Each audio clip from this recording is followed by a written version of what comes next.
I don't hear anything.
I don't get anybody.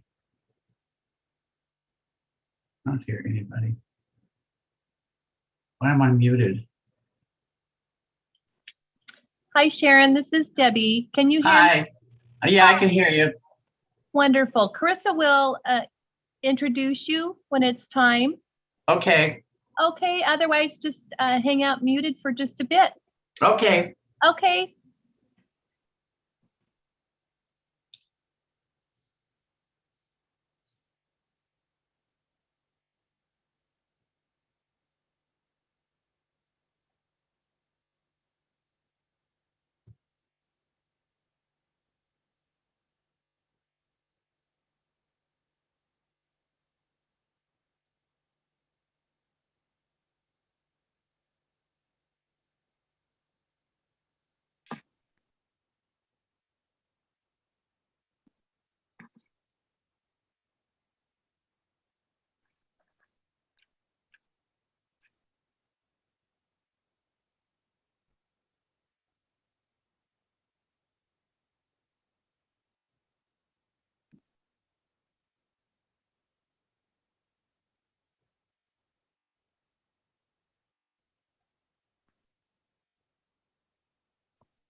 All right, Debbie, are you ready? Yes, I'm ready, Judy. All right, let's do it. Welcome to Arlington School District's Board of Directors regular scheduled meeting. Let's begin with the flag salute. Please join me. I pledge allegiance to the flag of the United States of America and to the republic for which it stands, one nation, under God, indivisible, with liberty and justice for all. All righty then. Before we take attendance, our student advisor, Maddie, will not be able to be with us tonight. And we're not expecting Mike Ray, but if he shows up, we will be happy to have him join us. So with that, Madam Clerk, could we have roll call for attendance? Yes. Director Ray. Director Kelly. Here. President Fay. Here. Director Levesque. Here. Director Rawson. Here. Student Advisor Madeline Andrich. Student Advisor Kyle Schroeder. Here. Superintendent Sweeting. Here. All right, I'm glad that we are here and present. Could we have a motion to approve the agenda? I motion we approve the agenda. I second. Thank you. It's been moved and seconded to approve the agenda. Madam Secretary. Director Kelly, Aye. President Fay, Aye. Director Levesque, Aye. Director Rawson. Aye.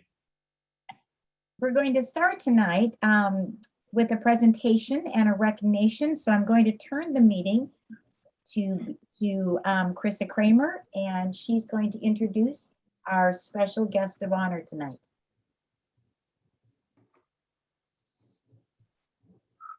Thank you so much. May I have permission to share my screen, please?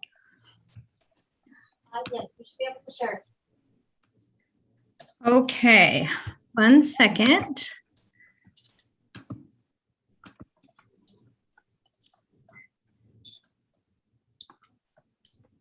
Well, please somebody tell me if my presentation doesn't come on.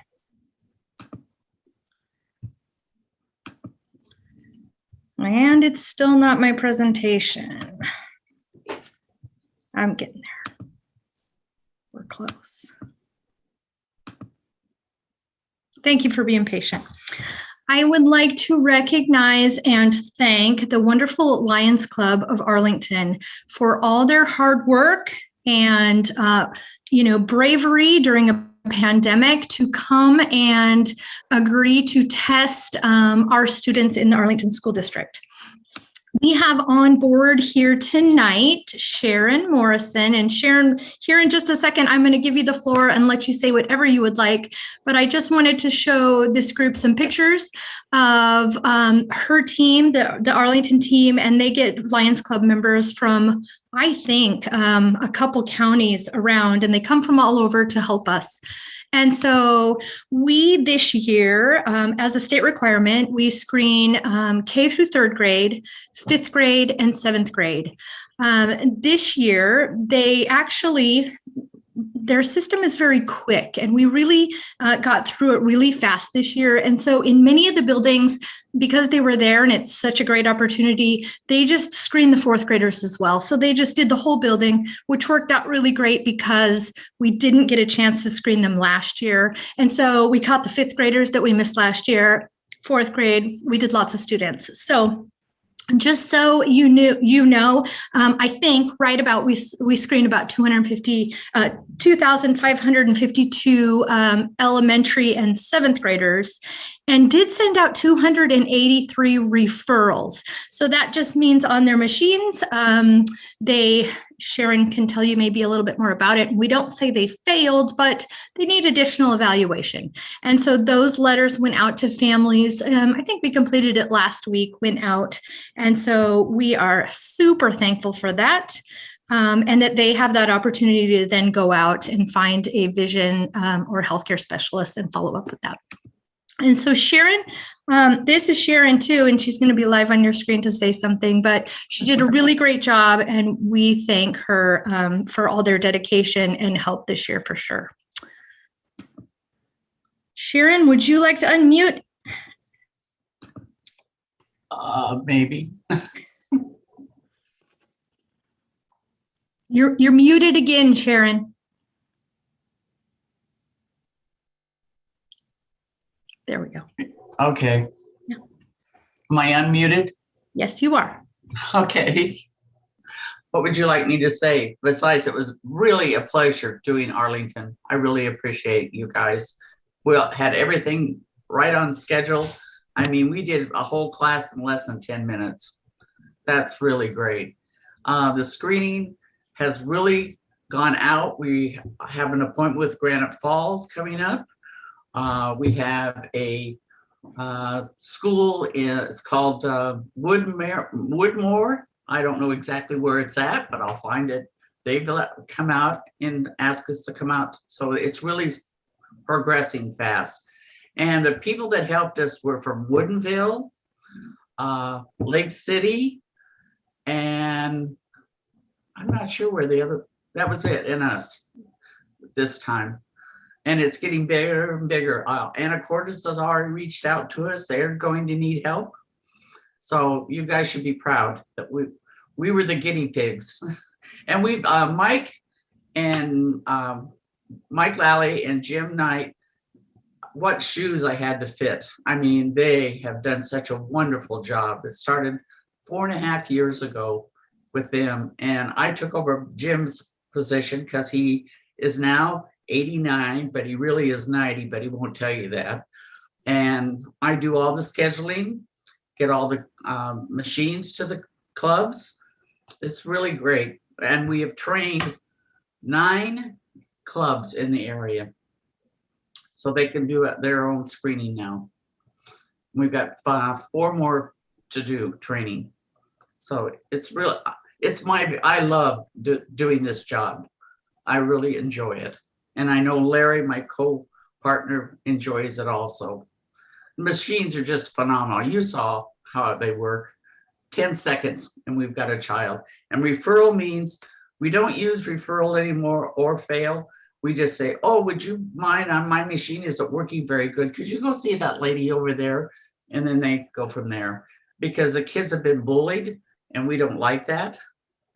And we have a special training we have to do, page 21, 17, 16, and 23. And we have to read those. We have to sign a paper saying that we have read all that. That means do not touch a child. Do not call them sweetie.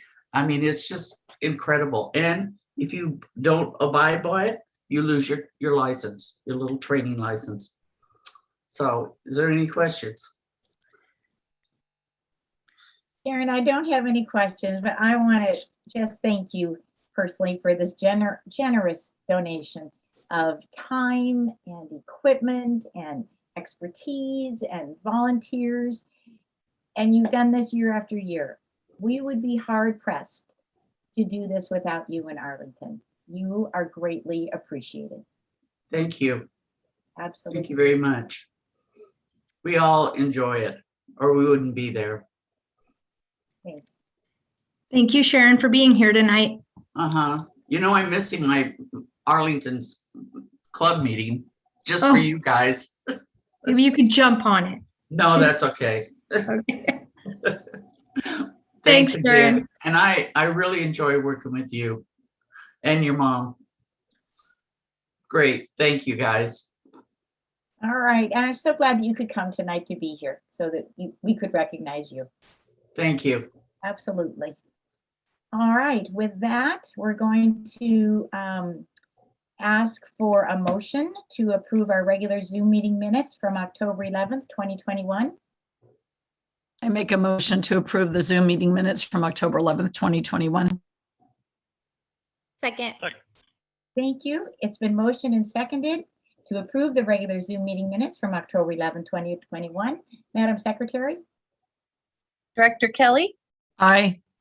President Fay, Aye. Director Levesque, Aye. Director Rawson. Aye. And next, we need a motion to approve the Board of Directors special Zoom meeting study session on October 18th, 2021.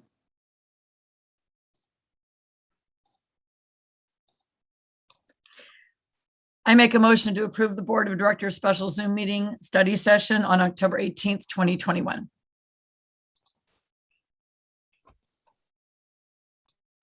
And a second. Second.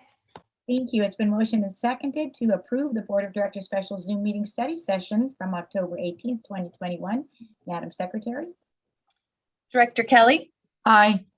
President Fay, Aye. Director Levesque, Aye. Director Rawson. Aye. All right, we'll move on to comments from the audience. Debbie, do we have people signed up tonight to speak? Yes, we do. All right, then I'm going to go ahead and read the script for audience comments. The board recognizes the value of public comment on educational issues and the importance of involving members of the public at our meetings, and has therefore set aside a time at regular meetings to hear audience comments. You may speak about an agenda item or a non-agenda item. This is the only time during the meeting where public comment will be taken. Please listen carefully to these instructions. If you wish to speak to the board during this comment time, please click the raise hand button on the bottom bar in the Zoom window now and leave it raised until called. If you are joined by telephone, press *9 to raise your hand. We will first call on those who pre-registered to speak. After that, we will call on any other raised hands. Each speaker will be given one opportunity to speak. When your name is called, you'll be temporarily unmuted by the clerk. Please clearly state your name, spelling the last name, and email address, unless you have already provided your contact information to the clerk, and keep your comments as brief as possible, 3 minutes or less. The president may interrupt or terminate an individual's statement if it is uncivil, disrupts the orderly and fair progress of discussion, reaches the level of obscenity, or exceeds the allotted time. The board does not respond to questions during the business meeting. The board's silence does not signal agreement or endorsement of the speaker's remarks. If you are requesting a response or just prefer to provide comments to the board in writing, please do so through the district website at asd.wednet.edu. Choose administration, then school board, and then contact the board. All right, we're ready?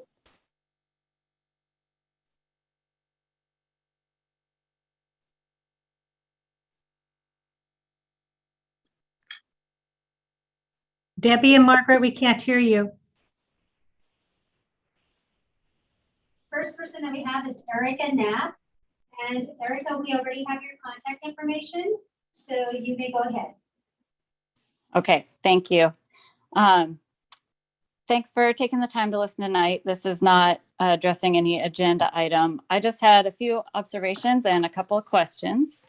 So I wanted to address an observation of a statement made at the end of the school board meeting on October 11th, where a board member made a comment about the decision to stay virtual as, quote, feeling like oppressing a minority, end quote. And this struck me as insensitive and is an example of why diversity and equity training, as well as having these tough conversations, are important. There are very real systems of oppression in our country, society, and schools. And all students, parents, and teachers, including the socially and systematic oppressed, are looking to the board to protect their best interests. And there was another comment that stuck out to me from last year where someone said, quote, I don't see why we should cater to the minority, end quote, regarding the conversation around the few students who filled out the survey stating they felt unsafe in an officer's presence for the SRO conversation. And so my questions are, what are our options for flagging conscious or unconscious bias in order to have these conversations? And will there be learning and unlearning taking place among the school board members regarding cultural competence and restorative practices? And so that was all I had to say tonight. And thank you again for taking the time to listen.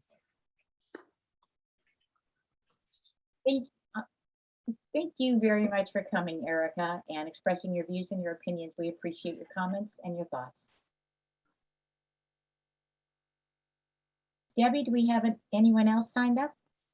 Yes, we have Joe Angelo, and we already have your information, your contact information, so you may go ahead.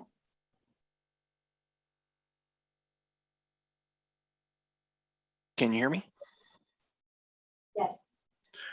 My name is Joe Angulo. I have a student at Post Middle School and a wife who teaches special ed at the same.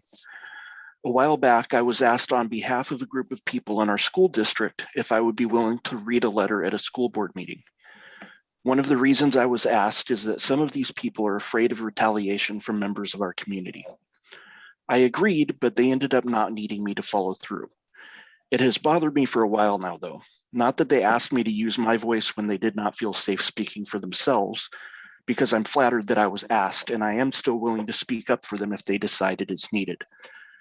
It infuriates me, though, that there are people in our community willing to harass, intimidate, and threaten others over district policy issues.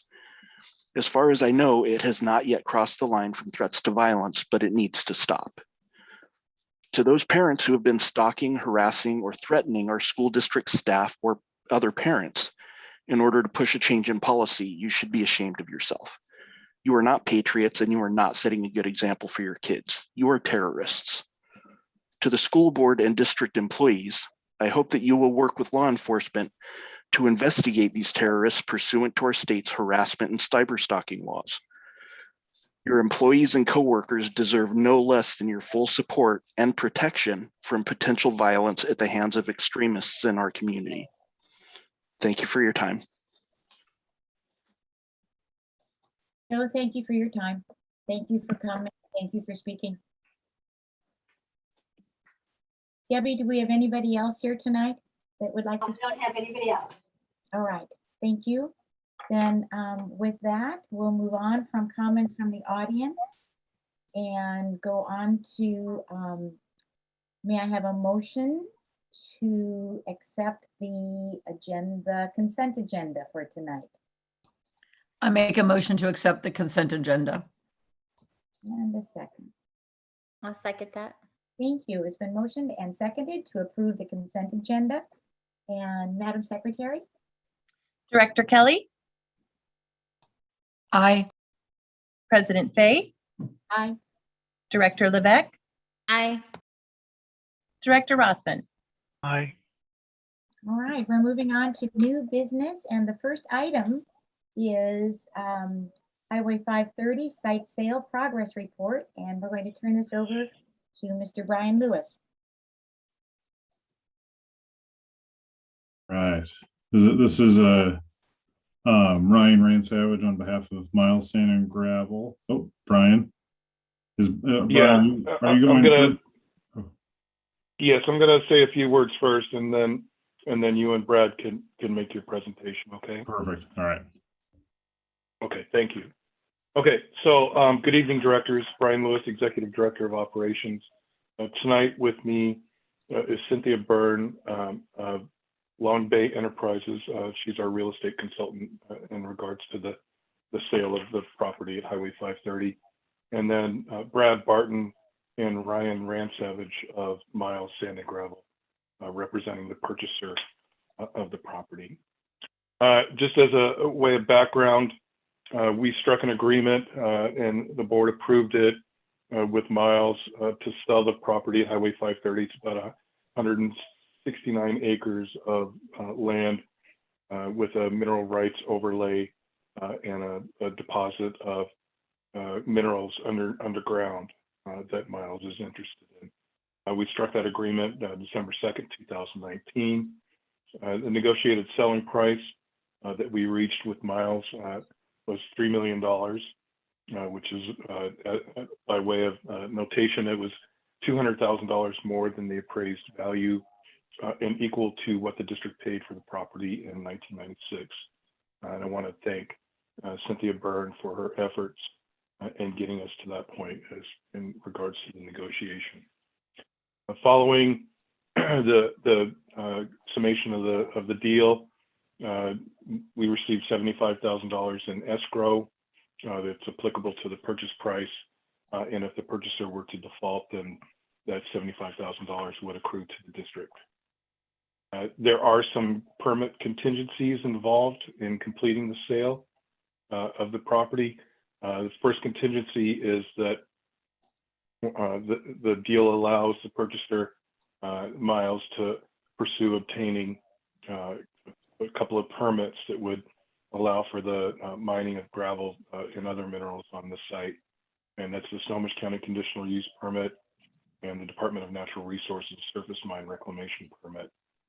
That Miles has submitted the conditional use permit application to Snohomish County, and it's in a public process right now to receive comment from community members. One of the reasons they're here tonight is to provide you an update on the conditional use permit application. Within the sale agreement, there are 4 distinct periods. The first period is the 33 months after the effective date of the agreement, which is December 2nd, 2019. And then there's 3 permit period extensions. The first and second permit period extension are 1 year each. The first permit period extension begins September 22nd. The second begins September 23rd. each one of them being a year in duration, and each one of them requiring a $75,000 cash deposit held as earnest money in an escrow account. And that money does apply to the purchase price, and these contingencies can be waived at any time by the purchaser by simply completing the sale. After the permit extension period is passed, that money is not refundable to the buyer. The final extension period, 1 year in duration, begins September 2024. It requires a $100,000 cash deposit held again as earnest money, and again can be waived at any time by the buyer. If the buyer is unable to obtain permits that are referenced up above, then that money, that $100,000, can be refundable to the buyer. There is also a default clause in regards to the seller, which is the Arlington Public Schools. If we were to default, then we could be responsible for up to $400,000 in the purchaser's direct costs associated with the pursuit of permits. So that's the contours, the basic contours of the deal. I'm going to introduce Ryan and Brad now to take it from here. And Ryan and Brad, you guys can share your screen and make your presentation. All right, bear with me. I got the presentation going. There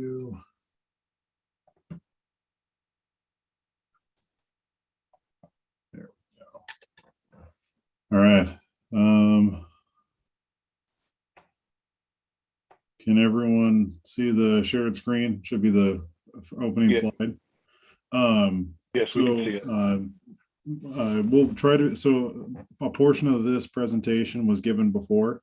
I'm not sure that everyone was present for that, and just for good community interaction, I've included some of the background information in this presentation. So we'll quickly address some of the things we've touched on previously, and then we'll focus in on the updates to the permit, if that works for everyone. We want to be respectful of your time and make sure if there's any questions or comments at the end, we can field those.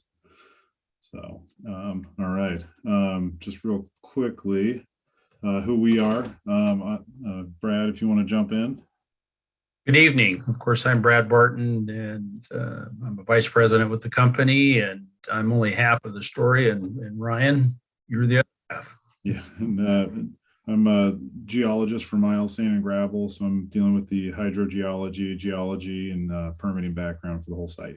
So, all right, Brad. So, yeah, well, sorry. Yeah, you were tag teaming here. Apologize. I'm not a very good Zoom person, but I'm trying hard. So bear with me. But it's hard to believe we looked at the date that it's been a little bit over a year since we last talked to you all folks. So we thought we'd go quickly through who we are and where we'd like to go, and then Ryan can get into some of the details. But I can tell you, in the last year and a couple months, we've made a lot of progress.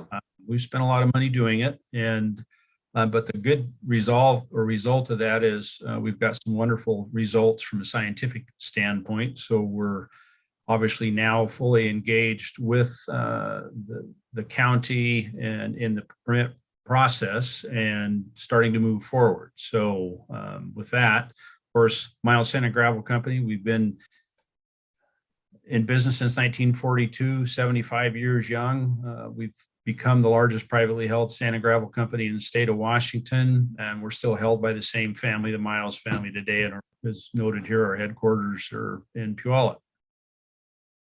Our current operations are from the Canadian border basically to south of Chehalis and west to the Kitsap Peninsula. And sorry about that, I missed it.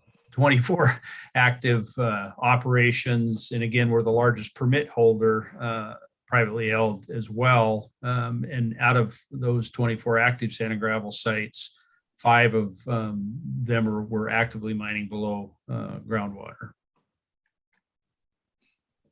This is a quick shot of the current site, your site, of course, 169.5 acres. Its setting is rural. Zoning is R5. The overlay, which we have to apply for the conditional use permit, we call it MRO or the MR or mineral resource overlay. So a couple of shots, hopefully left is left and right is right here. On the left is what we would call a bucket ladder dredge. On the right is a clamshell dredge. And we have, again, 5 of those actively operating, from one in Skagit County, one in Whatcom County, one near this site in Granite Falls, and the further south in Roy. Couple different things that we do, of course, post the dredge, the materials brought up via floating conveyor. It's separated. The 1.5 inch minus goes to wash products, which of course are used in ready mix production, as well as septic tank drain fields and so on, pipe bedding. And then 1.5 inch plus is processed and crushed via cone crushers. And this site, the crushing will be less than the washing will be more of, for a lack of better terms. The quarter is a good depiction. That crushed material is typically put into a 5/8 minus or 1.25 inch minus and used as for road construction and road base. And then this is a shot of ready mix batch plant. This particular batch plant, you see the drum above the mixing truck. In this case, this is a central mixed wet plant, and the mixing of the constituents to make ready mix concrete are done in that upper drum and dumped and put into the ready mix trucks in transit in a dry plant setting, which will probably be the plant that we'll use at this site. The drum up above will not be there. The materials are put into the mixer truck, and the mixer truck does the batching. So go ahead, Ryan. And then this is another overview of a couple of the existing conditions at the site. Of course, on the easterly portion, there's a Bonneville Power high voltage and easement are active, which you'll see in the slides coming soon, would be to the east of, or excuse me, to the west of that. And the circle to the south, as Ryan jumped to, but he's telling me his mining is a historical mining site highlighted in yellow. And again, this is depicted, and I think that was done in the 80s, if I have that right. Go ahead. All right. And then I can jump in if. Yeah, Ryan will give you where we're going from here going forward. All right. And again, Ryan Savage with Miles Sand and Gravel. So the proposed operation, which we've submitted our application, the map on this slide is pretty accurate to the final application. So the vast majority of the processing is close to the west side of the site off of Highway 530. We're expecting a completed lake acreage of about 82 acres. And then about 7 million tons of material recovery. To accomplish that, we're splitting the site into 4 phases, obviously 1, 2, 3, and 4. That was on the direction of our hydrogeologist to help limit impacts and just overall site functionality for the processing we're proposing. So just underlying this whole process, post mining, we have to accommodate the underlying zoning of R5. So the property will be redeveloped to make that applicable for it. All right, so we've had quite a bit of increase or updates since the last time we discussed. So part of the information we gathered in that time frame is a really in-depth hydrogeologic and geotechnical investigation. So we ended up boring, I think, 13 or 14 wells. We had 4 remain. All of those were done to establish groundwater elevations and then constituents along boundaries of the site, along with identifying resource potential. So there's a couple main items that we want to address. This is obviously the community, when a project of this sort starts, there's a lot of interest in it. So just to get ahead of what the community concerns might be. So stormwater for the site, we're planning on routing everything into the lake area for it to infiltrate. We're not planning on routing any water off site. Our hydrogeologist, which is Associated Earth Sciences, and they're based out of Cedro-Woolley. We along with Harmson Engineering out of Everett, show enough capacity to handle our minimum design capacities for the site. We have actually about 5 times design capacity in the lake once mining is complete. Groundwater elevations obviously will alter slightly with the lake, so the elevation will kind of average out. So on the map on the right, you see the groundwater elevations going from roughly 200 to 190 where the lake is proposed. So we're expecting it to fall right in line at that, about 195. Again, the hydrogeology report submitted to the county has much more detail on that, but which is totally in line with what they expect. And then finally, slope stability. So there is a bit of a drop off to the south of the property. So based on the borings and information gathered, we have a setback recommendation of 200 to 300 feet to ensure that that slope is stable from here until the end of time. So with that, there was also a recommendation on site monitoring long-term. So within the hydrogeology report and geotechnical report, so that involves, groundwater sampling, groundwater monitoring, and then semi-annual visits for certain groundwater testing. So that was a mouthful. Please, if anyone has any questions, please speak up. So for the next one, arguably the— Can I ask a question? Yeah, yes, please. This is Mary Lebeck. I'm one of the school board members. I have a question about that groundwater that you were mentioning. And Yes. I'm not a hydrogeologist, so I have no idea how this affects, like you were talking about, it's little impact of groundwater. Does that also apply to the neighboring wells in the community? Correct. So part of our hydrogeologic report, the hydrogeologist went to all of the listed wells for any of the residences, took that information and accounted for it in the study. So there should be no impact to any of the wells. And there's nothing, I guess, nothing too much to add to that, so that we're not expecting to see any impacts to that for water quantity and water quality, both of them. So there should be sufficient water and there should be no impact to the quality of water. Thank you. Yep. All right. Well, I'll move. Please jump in at any time. For the next one is noise. This arguably can be the hardest one to accomplish. So with our proposed site layout, we had to do some mitigation measures to ensure that the neighbors, our neighbors are happy and we can meet the state and county requirements for noise at parcel boundaries. So again, the proposed processing area is going to be generally in the northwest corner along Highway 530. To accommodate that, we had a noise consultant go out to the site, take measurements on site, and then use information that they have with the proposed equipment to model what they believe would be the impact from that. From that, to hit our target decibel rating of, I believe it's 57 to 60 decibels, with some caveats in there for limited higher volumes. We have some mitigation burns along the western boundary, the purple area along 530, and then along the northern boundary off of the 249th road. Those berms will be 10 to 14 feet high to ensure that the noise at the boundary won't be compliant. Just an additional note, so as we mine through, topsoil will be stockpiled along the boundary of the property.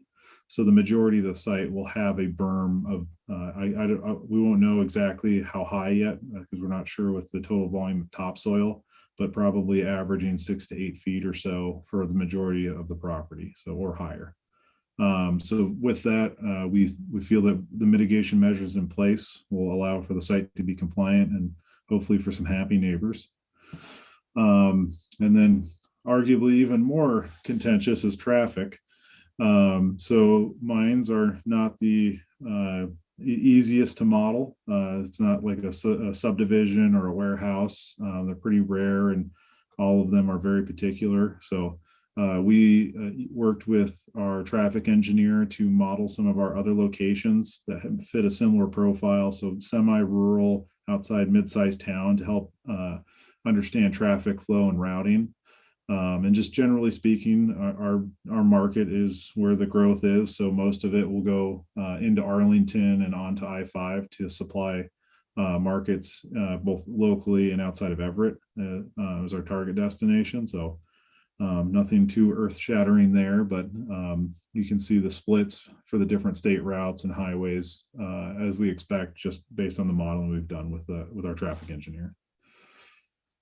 And then to touch on archaeology, so we did have the site surveyed by an archaeologist. The green areas in the northwest and southeast were the high priority areas. The crosshatch were areas that were disturbed previously, and the orange are moderate potential areas of identification of artifacts. So they ended up finding 6 artifacts on site, or 6 locations with artifacts, with one having enough artifacts to qualify as a site. However, the archaeologist didn't believe there was enough there to meet the legal definition. So part of the mitigation we'll have, because they have identified things, is a inadvertent discovery plan, or IDP. This is pretty standard practice for locations in archaeologically sensitive areas. So it just basically outlines that if we find something or identify something, we know who to contact at the state, and we know to stop and ensure that no other disturbance in that area is done. So, all right, this is a mouthful. Thank you for staying with us. So, and just an update on where we are in the process. So we've gathered all that information. We've submitted it to the county. They have accepted the application as complete. So there hasn't been any, I guess, review of it at this point. They've just said, yes, there is enough there that the application meets what we need. So there are 2 signs posted on site per Snohomish County requirements. And where that puts us in the process, we have just a general summary of where we are. So the feasibility of the project is complete. We do, obviously, for submitting an application, we think that's it's feasible. The site studies that I just went over, those are all complete, although they will potentially be amended to address issues or areas that the county reviewers dictate. So they're final now, but they can be revised in the future. So right now, SEPA will be that we're in the middle of putting together SEPA to submit with the county, the county review for SEPA, the county review as it meets for the municipal code and regulations. Obviously the yellow signs in place and legal notices are in place. And then once the county reviews the application, we'll have to address their concerns within that time frame for them to submit a report back to us to identify issues with the application. Is it probably around 6 months? So they have 120 days, but these projects are a little bit more complex. So we imagine 6 months to 8 months is probably what we're going to see on that. And once that is complete, there will be there'll be public hearings and additional public comment throughout that whole process. So there is public comment right now for the initial application, which ends October 27th. But throughout this process, for additional specific items, there will be additional comment for example, SEPA, or if there's the response from the county, the public can make comments on the county report and our response to them. So this is just the tip of the iceberg, and there's be lots of opportunity for public participation. And then the hearing that we have set with the county, which will be after we've addressed the concerns in their report. So we don't really have a time frame for that, but it'll be after the report and after we respond to that. So yeah, then if we can get through the county application process, then we'll go to the subsequent permitting authorities for the site. So Department of Natural Resources for the mine reclamation permit, Department of Ecology for a stormwater permit, and then Puget Sound Clean Air authority for our clean air permit. So, and with that, that's all I got. That was a mouthful, and I appreciate everyone hanging in there. I think we were just at the 15-minute mark too. So, and please, if anyone has any questions or comments, yes. I have one more follow-up comment. Thank you for Absolutely. that great explanation. It's really helpful. How long after you finish all the permitting process and you break ground, how long before you're finished with all the mining and there's a lake? And then what happens to that lake? Does it become like for people to enjoy and go kayaking on, or what happens? So thank you again. These are great questions. I'll go back to the photo, one specific slide. So the mine will be segmented. So we'll, according to Department of Natural Resources reclamation standards, we have to mine and reclaim as we go. So area 1, and these will be soft boundaries. We won't mine all of 1 at one time and then fully reclaim it. We'll transition in from 1 to 2 and reclaim portions of 1 as we open up portions of segment 2. So during the life of the mine, as it is permitted through the state, there's no public access. It's just there's too much danger involved in that.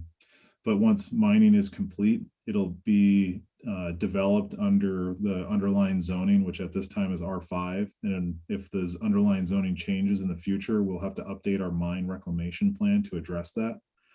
But post mining, it will become a surface water of the state. So we'll have to account for any buffer and critical areas once mining is complete and the permits are terminated on that. And then subsequent development of R5 would occur. So since this is a sale of the property, Miles Sand and Gravel would be the holder of the property. So at that point, we would have, I guess, it would be limited access because there would be no public access at this point. Ryan, can you give a time frame on that? I think that was one of Mary's questions. How long would your mining, just the whole, you don't have to go by phases, just the completed at the end when you, Right. you finally. Yeah, I can help with that, Cynthia. And good question again, Mary. Part of what controls the ultimate reclamation is really driven by market. So in our permit application, we gave quite a range from 15 years to 25 years. And again, it depends on how strong the market draws from the site. So at top production, roughly 500,000 ton, the 7 million tons are there. It could be again, 14, 15 years, but more realistically, it's probably a 20 plus or minus year operation from start to finish. And another clarification for your question, Mary, is Ryan has been very good to identify what the underlying zoning is right now, because there's different requirements by DNR of what the cleanup and final product of what the land ultimately is and the standard that it has to be brought to, depending on what the zoning is. If it's an industrial zone, it's different than if it's residential or commercial. So that's why he's saying they would be bringing it to those standards that are required. And as of now, it's a residential zone, but it could be something different. Thank you.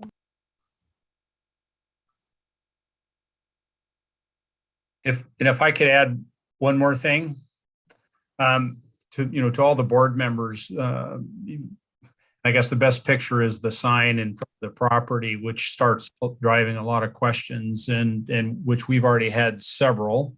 But in order to keep as transparent as possible, we're going to meet with the surrounding neighborhood, and typically that's done individually. One of the owners we know, in fact, called as recent as today, and he was going to talk to the neighbors, and we're going to go sit down and go through the details just like we've done here with you folks. So what I would say, if there's a question you don't, or you need help in getting the answer to, we're more than happy to respond with our science and whatever we can answer. And quite frankly, if we can't answer the question realistically, we'll bring our consultants in to support what we're telling the folks.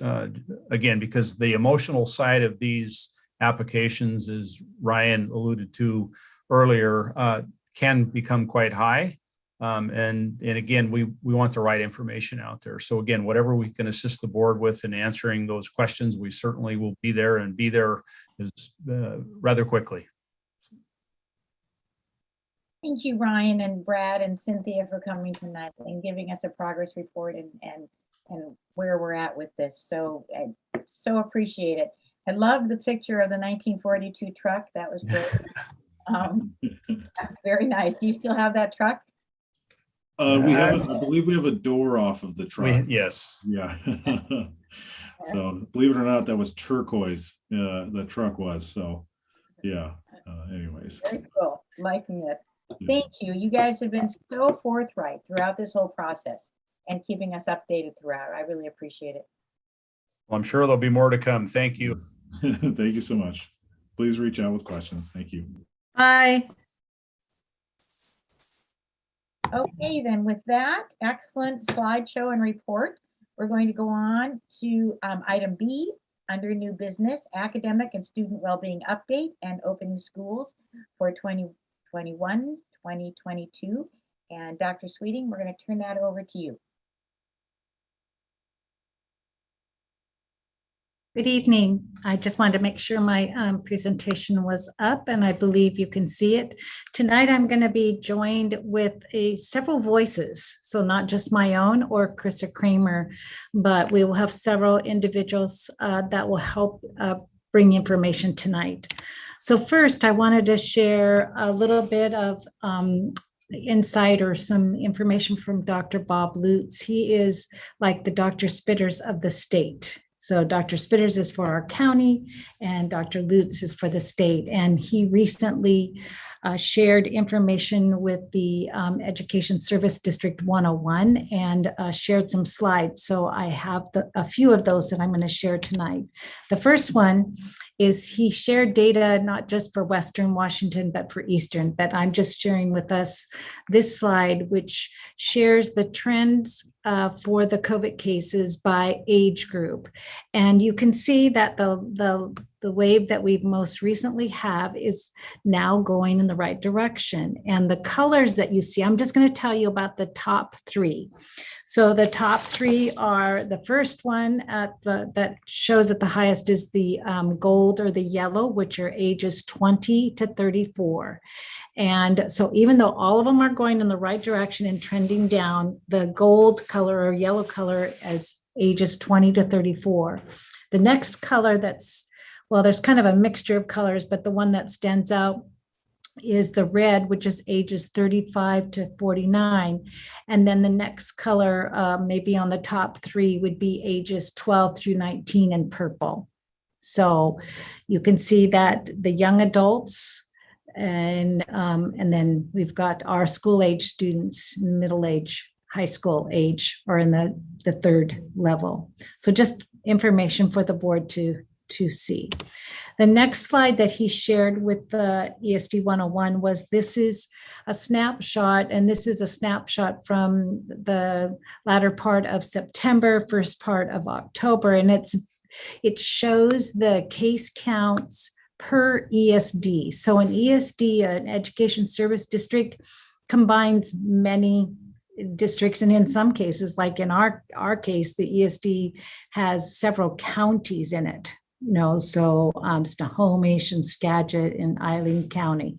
Well, based on what I see here is that our ESD or our region 189 is the second lowest by infection rates or case rate per 100,000.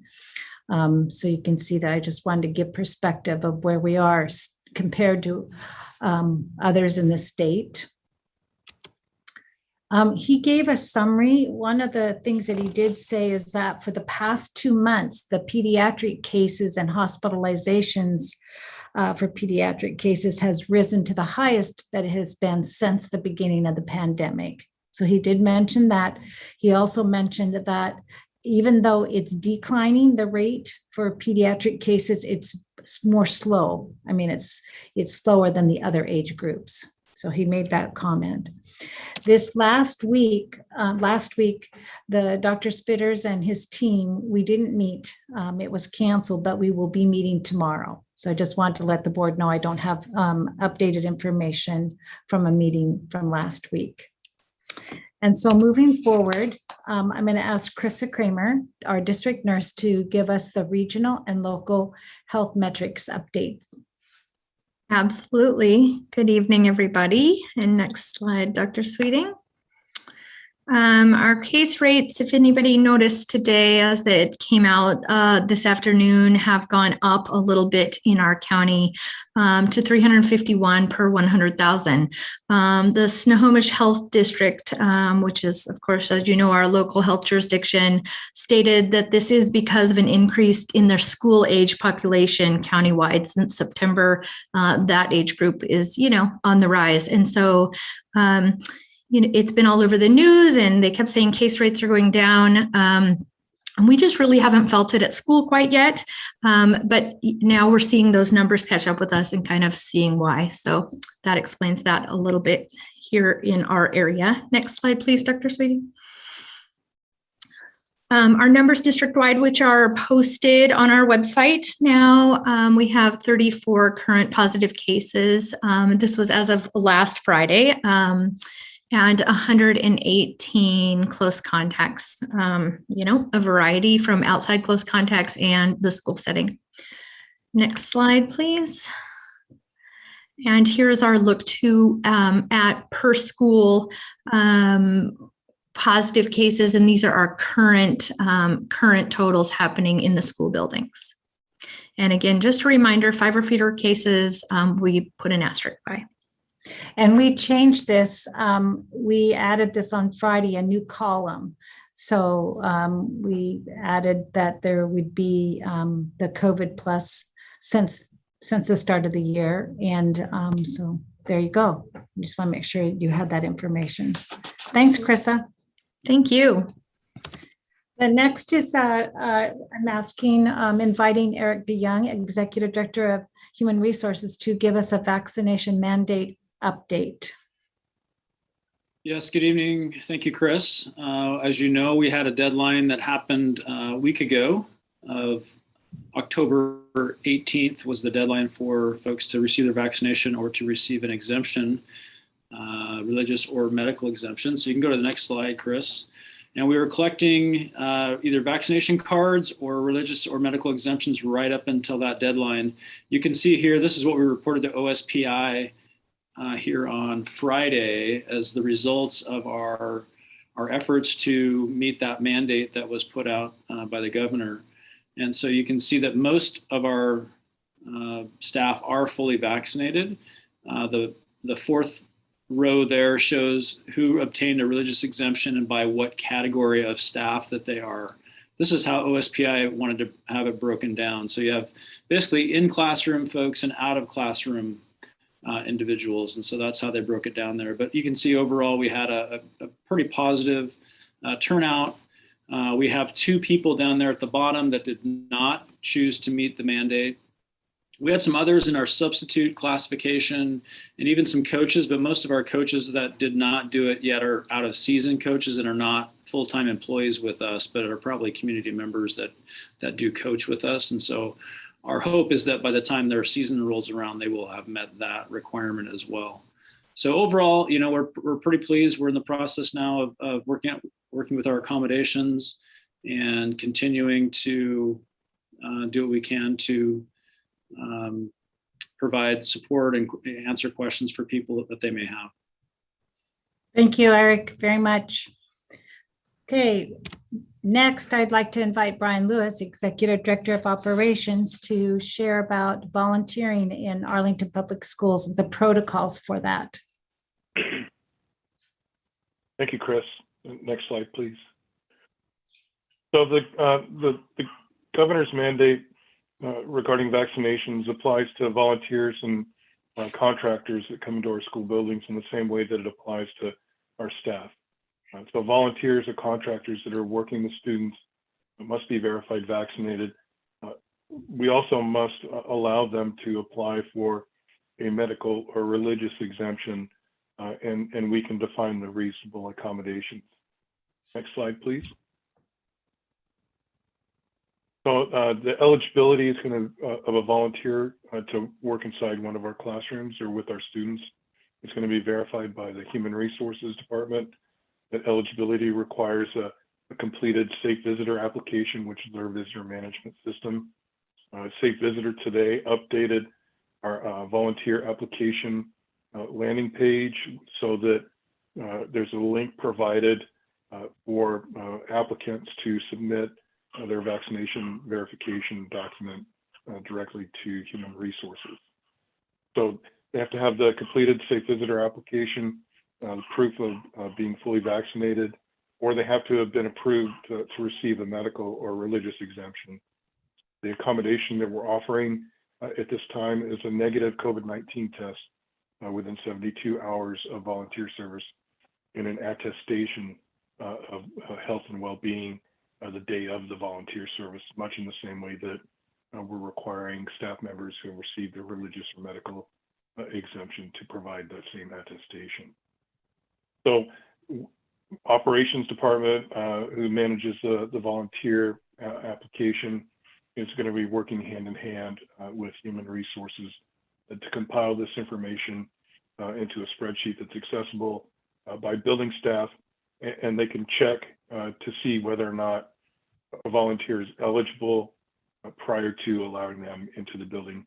So in addition to being having an approved application and Safe Visitor, they're going to cross-check against this spreadsheet that they'll have access to that indicates whether or not a person is eligible to volunteer inside. Thanks, Chris. Thank you, Brian.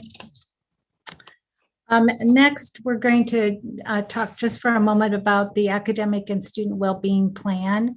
And I'll be joined with Carrie Henderson-Burke, Executive Director of Teaching and Learning. And I've asked her to just talk a little bit about some of the diagnostic assessments that are taking place or have been taking place, and identifying in order to identify student needs and specific interventions. So Carrie, are you there? I am. Thank you, Dr. Sweeting. Good evening, President Fay and members of the board. So in terms of assessments that have gone on and are going on, and this is a teaser for the assessment data that's coming up, but we have completed our START and iReady testing window from September 8th to October 8th. And so we'll see a lot of that data coming up very soon. We are in the middle of our SBAC testing window. If you remember back last spring, we were given a waiver. The SBAC did not happen in the spring as typical. It's happening now. So our current fourth graders are taking the third grade test from last year. Fifth graders are taking the fourth grade test from last year. So they're testing on their previous grade level. Just as a teaser, we'll have a double SBAC session this year. Thank goodness this session is abbreviated. It's only the computer testing that's going on. It's not the performance assessment that's going on. So it is a shorter testing block. In the spring, we'll have our more typical longer block. And it's the top of the hour. So we're entertained by Christmas music in the background. STAR data is comparatively recent, so we are still in the process of identifying student needs and specific interventions. However, we did anticipate that given the impacts of COVID and the impacts to schooling, that we would need to provide some interventions. So you heard in the school improvement plans last week at our study session some of the specific steps that are being taken. For example, Weston talked about the need, their primary need being to intervene on attendance, because we can teach the kids and help them learn when they're here, but if they're not, it's really hard and harder to perform makeup help for kids. So attendance is a specific intervention happening at Weston on their school improvement goal. We've got an emphasis in phonics instruction for upper elementary grades at Eagle Creek as a specific reading intervention in their school improvement plan. And of course, you also heard about our universal SIP goal around increasing teacher collective efficacy, around universal instructional, tier 1 instruction, and 2 UDL principles variability, and firm goals with flexible means. All of those are designed specifically for this time to help support kids as they come back into a more typical schooling scenario. We have not seen our district improvement plans yet, but they are rolling in, and they are coming in with express intent to support learning. We know every system in our school supports kids learning. Transportation supports learning by getting kids there. Nutrition supports learning by helping kids have the strength and stamina that they need to learn and do their best. So they are coming in and are, of course, subject specific or department specific, but they do support learning, and they also support the unique times that we're in when it comes to kind of coming back to a more typical school year after 2 highly impacted years. Thank you, Carrie. So the next slide talks about and addresses that within our academic and student well-being plan, we address the need to listen to our stakeholders about how we can address the needs that are being identified from those assessments, and also surveys that were given to staff and students and parents.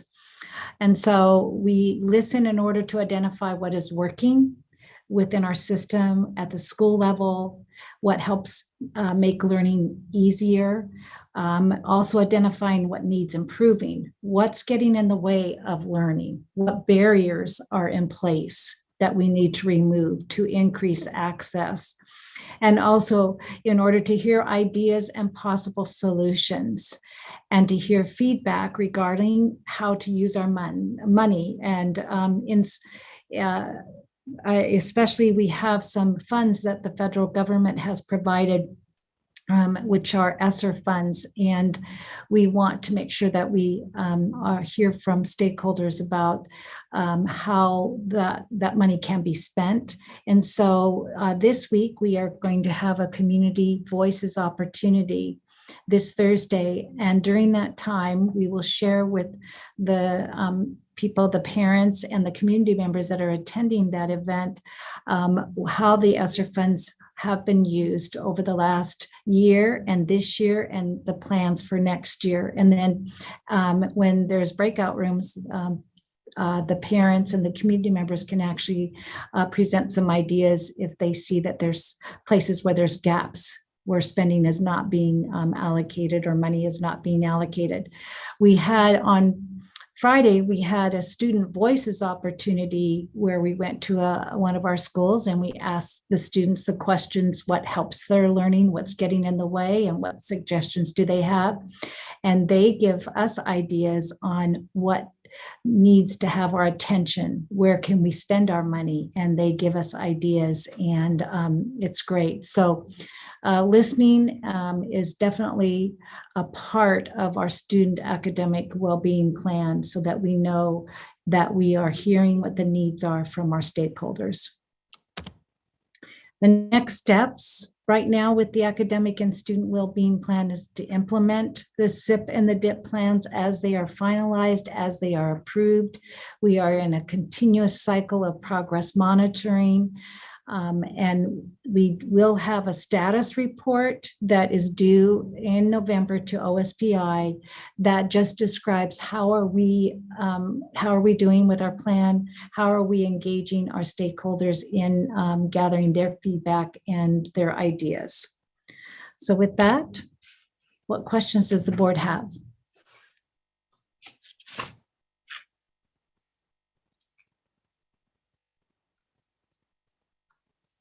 Okay. Thank you. Good. Thank you. Thank you for that presentation, and thank you for everyone that helped by joining in and helping to answer and update us. Highly appreciated. Then with that, we'll move on to item C, Alternative Learning Experiences Courses Annual Report. And Carrie Hendrickson-Burke will be in charge of that for us. Thank you so much, President Fay. Carrie Marsh oversees alternative learning for Arlington School District. And so the purpose of what you're going to see tonight is both to review the policy and to have some updated information about what's going on in ALE. The policy itself is embedded in the content. So what the policy says we're reporting on, you'll see in the title. So Carrie is going to share her knowledge with us. Good evening, board members and community members. I am going to share our annual report to the Board of Directors as is dictated by our district policy for the school year of 21-22. Maybe. The contents of this report will be the ALE student FTE and head count, the ratio of certificated staff to student FTE, and how our ALE courses support our district goals. For our ALE courses, the state designates 3 different types of programs. And for Arlington Public Schools, we offer all 3 programs, and they're all offered through the Stillaguamish Valley Learning Center. So site-based is the first offering. The definition of site-based is 20% or more of in-person instructional contact time is with a certificated teacher. For Arlington Public Schools, we offer a site-based opportunities for grades K through 8, and our kids come either 2 or 3 days a week and then work at home the remaining days. The second designation is remote. Definition for remote is less than 20% of in-person instructional contact time is with a certificated teacher. Currently in Arlington, we only have 1 student utilizing this remote program. And the final course is online. The definition is greater than 50% of the course content is delivered remotely and electronically using the internet or other computer-based methods. This is our Arlington Online program. Currently, it is grades kinder through 12th grade, and we're using Accelerate Education for the online curriculum for our grades K through 8 and Apex for grades 9 through 12.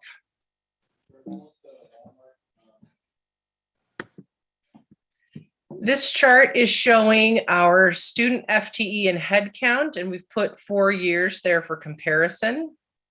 The exciting thing is we're continuing to grow. So this year in October, at the beginning of the year on our P223, we reported 214 for our FTE and 197 for our head count.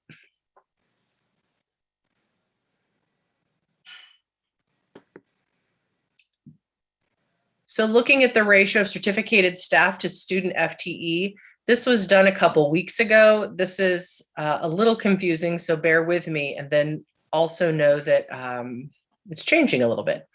So for site-based and remote, we're grouping those together because again, we only have 1 remote student, and we have 4.4 teacher FTE for 94 student FTE, and that breaks down to about 1 to 21, 1 teacher to 21 students.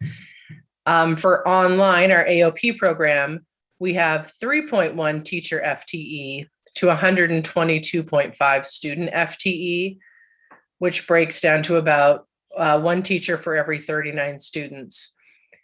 For AOP, the numbers are pretty deceiving simply because the student number, so that 122.5 students, doesn't include the Weston or AHS students who are taking just 1 class with AOP. So we have a fair number of kids who are being counted for head count at Arlington High School because the majority of their classes are there, but they're taking maybe 1 class with AOP. They're not counted in that student count, but our teacher is required to complete a learning plan for them, do a weekly contact check, and do a monthly progress report and a monthly progress meeting. So the number's a little deceiving. Also, in that 3.1 teacher FTE, only over 1.5 FTE is only correcting work. So they're not managing learning plans. We have 2 teachers who were designated only for AOP. One is full-time, one is 0.8 FTE. One of our teachers does, the 0.8 instructor does only middle school. So she manages the learning plans and does all the correcting for middle school. High school is a little bit different. We have 1 person managing all the learning plans, and then we have 3 other teachers contributing to the caseload for correcting. What's changing is we currently have a 1.0 teacher that we are hoping to hire. We have the posting listed. And so we're hoping to add 1 more AOP consultant to the mix. This is explains a little more clearly where the FTE and the head count, where they're all living, I should say. When we look at K through 8th grade, it's pretty cut and dry. So we have 5 kinders on site, 1 kinder in AOP, total head count of 6 kinders. And what that means is our kindergarten instructor is designing and delivering instruction for 5 kindergartners, also managing those plans, having the monthly meetings, and doing the weekly contact. She's also in charge of the AOP work for kinder and 1st grade. That same teacher also works with 1st graders, so she has 20 kids in that grade level that she's working with. Her current caseload is 26, which is reasonable and fun. She loves it. When we get down to the 9th through 12th grade, it's a little bit more deceiving. So 12th grade especially, we have 89 12th graders who are utilizing the AOP program. 15 of those are considered SBLC students. So that means most of their classes, if not all of their classes, are being run through the Stillaguamish Valley Learning Center. The rest are kids at Arlington High School or Weston High School who are doing the majority of their coursework there and doing just 1 class or maybe even 2 classes with SVLC through the online program. So as of the beginning of the month, our reported FTE was 213 and our head count was 197. However, we were managing 303 learning plans. This number changes all the time. We have quite a bit of movement. I think today before I left, I signed 3 interdistrict transfer forms of kids who were coming in. So the numbers are still growing and still changing. This section is how our ALE courses are supporting our district goals. So the first district goal is student learning and achievement. We're using district adopted curriculum and supplemental curriculum from the district. So we're using iReady, ReadyGen, My Perspectives, TCI, My Math. We have created separate kinder and 1st grade classes to offer more structured support. In the past few years, our kinder and 1st grade had been combined. Looking at our numbers and just the way we want to offer instruction to those younger kids, we decided to group them or to ungroup them and give them each 2 days a week, and it's working really well. We also use STEAM as our instructional design to provide rich tasks in each of the core subjects. So our goal is to make sure that kids are getting technology, engineering, art, and math in every subject area. AOP serves all students' needs, so we're offering kids an opportunity to catch up. Some kids are also wanting an opportunity to advance, and we are capable of doing either one of those or both.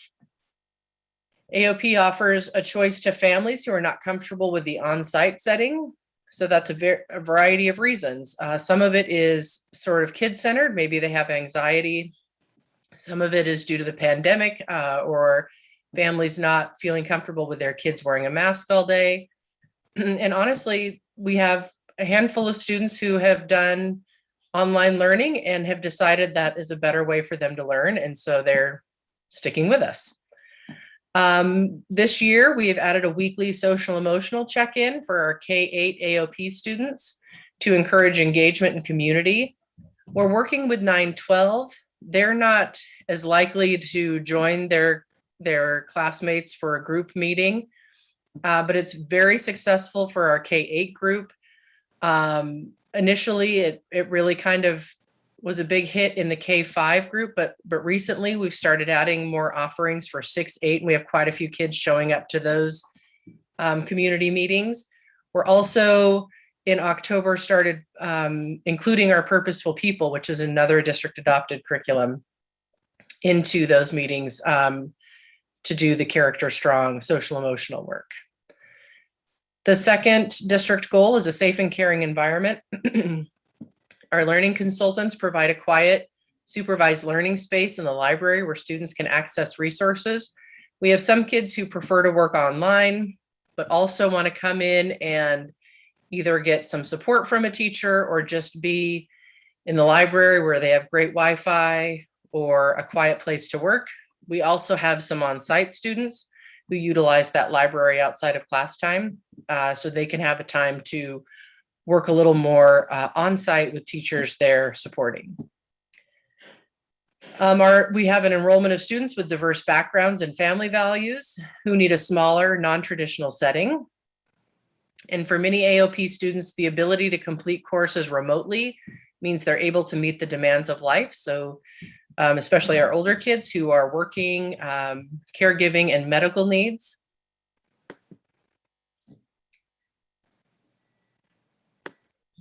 Resource stewardship.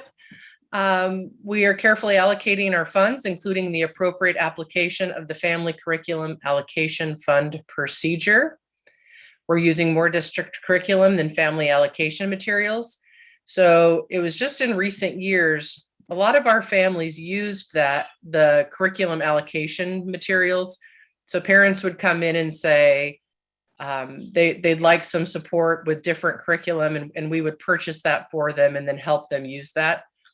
As we have aligned ourselves more with district goals, we've kind of gone away from supporting in that way. We have a couple families who choose to use those funds, but they're really specific things that we're purchasing, and we're managing it really closely. And honestly, we don't buy hardly anything extra. We're really just focusing on district curriculum. We've been hiring staff with a passion for the alternative learning environment setting. We have fantastic teachers at SVLC. Adding Apex online learning licenses as needed rather than having licenses sit unused. Evelyn Modal is really great at helping us with that and helping us manage our Apex license. AOP allows Arlington Public Schools to capture and retain student FTE because of the flexibility of the program. And parent and community partnerships. Our instructors partner with parents to deliver instruction during home learning days. Families have access to Google Classroom and teacher-created websites to support learning at home. So we have a great relationship with our families. It's required. Our families are required to meet with us at minimum once a month for progress meetings. Parents have regular reoccurring monthly meetings with teachers to discuss progress. Parents and teachers form a team to support all students. Arlington Online Program has strong partnerships with our neighbors, Darrington, Lakewood, Marysville, Stanwood, Camino Island, and Everett.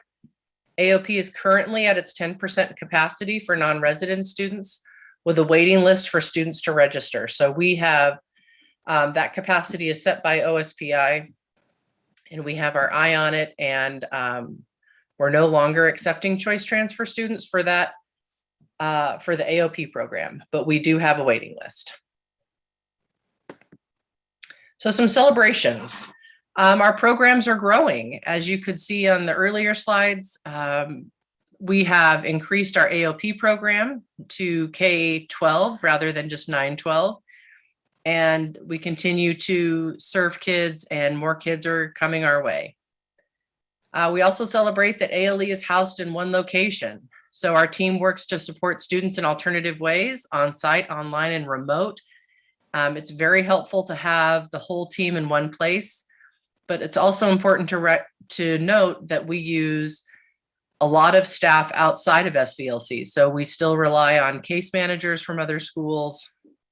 We rely on Weston quite a bit, but it is nice to have all of our ALE programs kind of under one roof. So also we want to celebrate that we have students on site. It's great to have happy kids there, and they are joyfully learning. Also celebrating that we have accelerated education for our K-8 AOP kids. It's a more diverse and STEM focused curriculum. Last year, our 6th through 8th grade kids used Apex.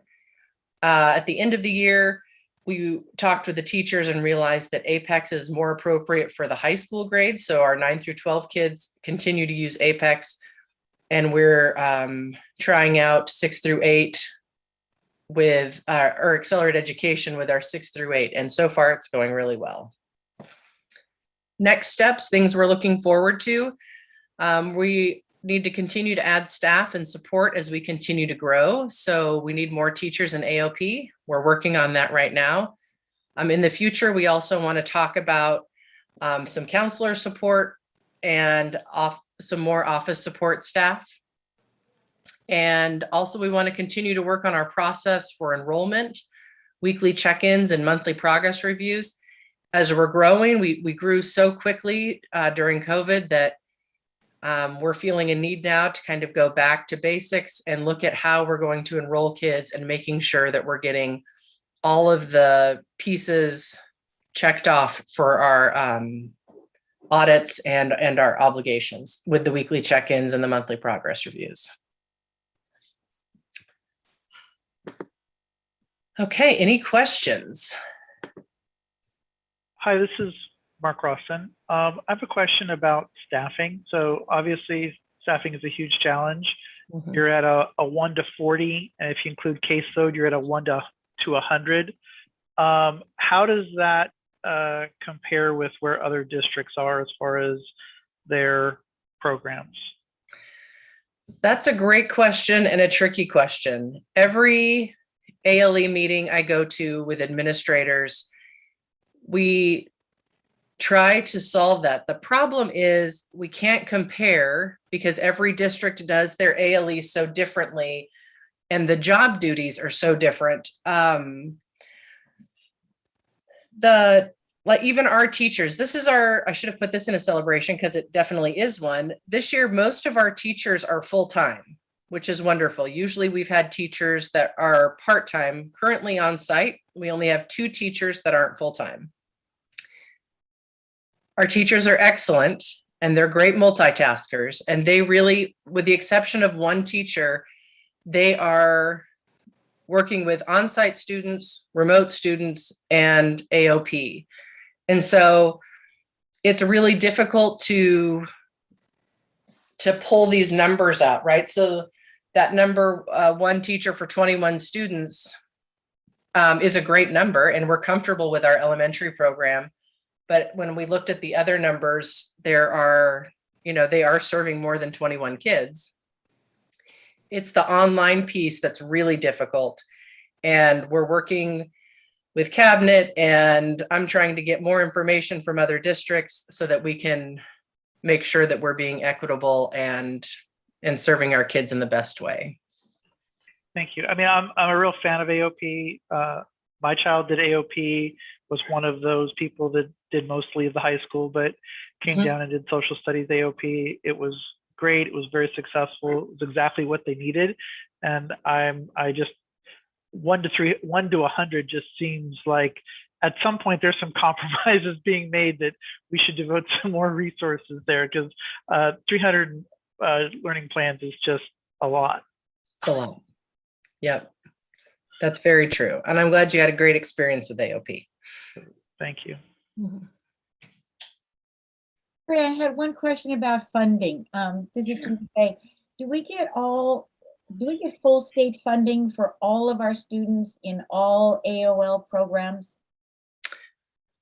That might be a question for Gina, just to be specific, but I mean, I think we get full funding, but I believe ALE funding is different than general ed funding. Is that right, Gina? Are you here? But all of our kids now are all ALE. So last year our online kids were not ALE, but this year all 3 designations, site-based, remote, and online, are all ALE.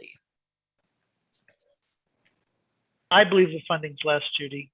Yeah, it is a little bit less. It is driven. Sorry, my camera automatically goes off. Yes, so that does answer it. It is a little bit less than the regular per student amount, and it's driven by enrollment still. So. Thanks, Gina. Can I ask a question? This is Mary Levesque. Hi, Carrie. Hey, Mary. My question is, I saw a large number of seniors. Are they doing credit retrieval? Why is there such a big portion of 12th graders in AOP? What is their motivation? Well, that's a good question. I have some guesses, but I don't know how accurate they are, right? Because I just get to talk to the people who I happen to run into. So I don't have good solid data. I think with those 12th graders, there are a fair amount of kids that are doing credit retrieval. It seems like the 11th and 12th grade kids there's a feeling that they enjoy online. I mean, now that we've done it for a while, it's not as mysterious as it was maybe 3 years ago, and they feel comfortable with it. I think a lot of them are, as you can see, most of them, all but 15, are just one class. And so I think they're finishing up credits, but we definitely have kids that, I mean, my daughter did it last year and she's got more credits than she needs. She just preferred to take an AOP class for PE. So I don't know. I don't want to say that it's all credit retrieval. I think that it's just an option that's different and not scary anymore. They're used to doing Zoom meetings and doing their work online. So it's also self-paced. I think, at least for my daughter, the fact that she could do it as fast as she wanted to and not be at the pace of the rest of the class, I think was advantageous for her. Yeah, agreed.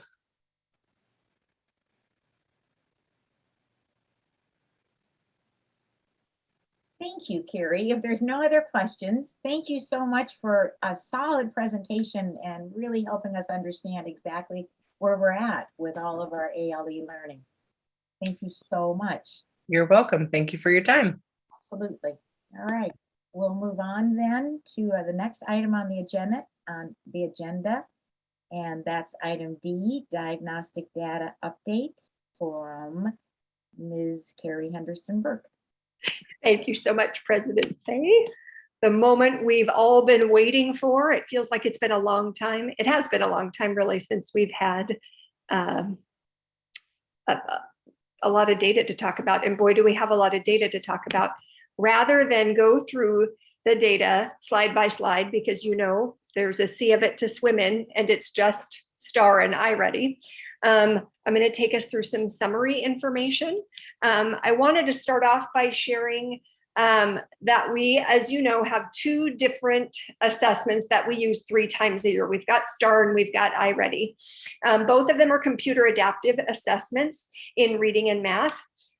This year, we added early literacy to STAR because we found the regular STAR reading assessment is billed as a K-5 elementary assessment, but some of our youngest learners last year couldn't access the test.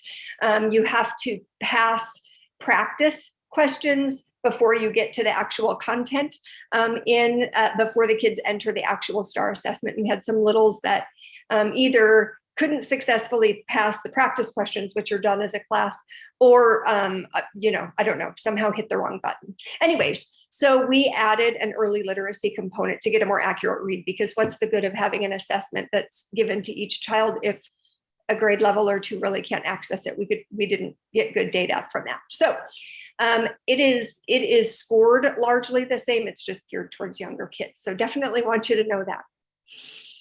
The other thing that I really want to highlight tonight about these assessments in general is that STAR and STAR Early Literacy are universal screeners. Their purpose is basically to sort kids, globally speaking, into two groups: kids at and above grade level and kids near or below grade level, right? Really a global purpose. The iReady is a screening tool, but it is also a diagnostic tool. So it certainly sorts kids into those two universal groups, at or above, near and below. But it also provides suggestions and recommendations for instructional supports for kids. So it goes deeper than a screener does. We use them both for the same purpose. They can certainly fill the same purpose, but just a little, I don't know, assessment trivia, I guess. The data that you've looked at and wrestled with for the last several days, they're both reported as scaled scores. That is a combination of the difficulty level and the number of correct responses that kids get. So that's where the data comes from.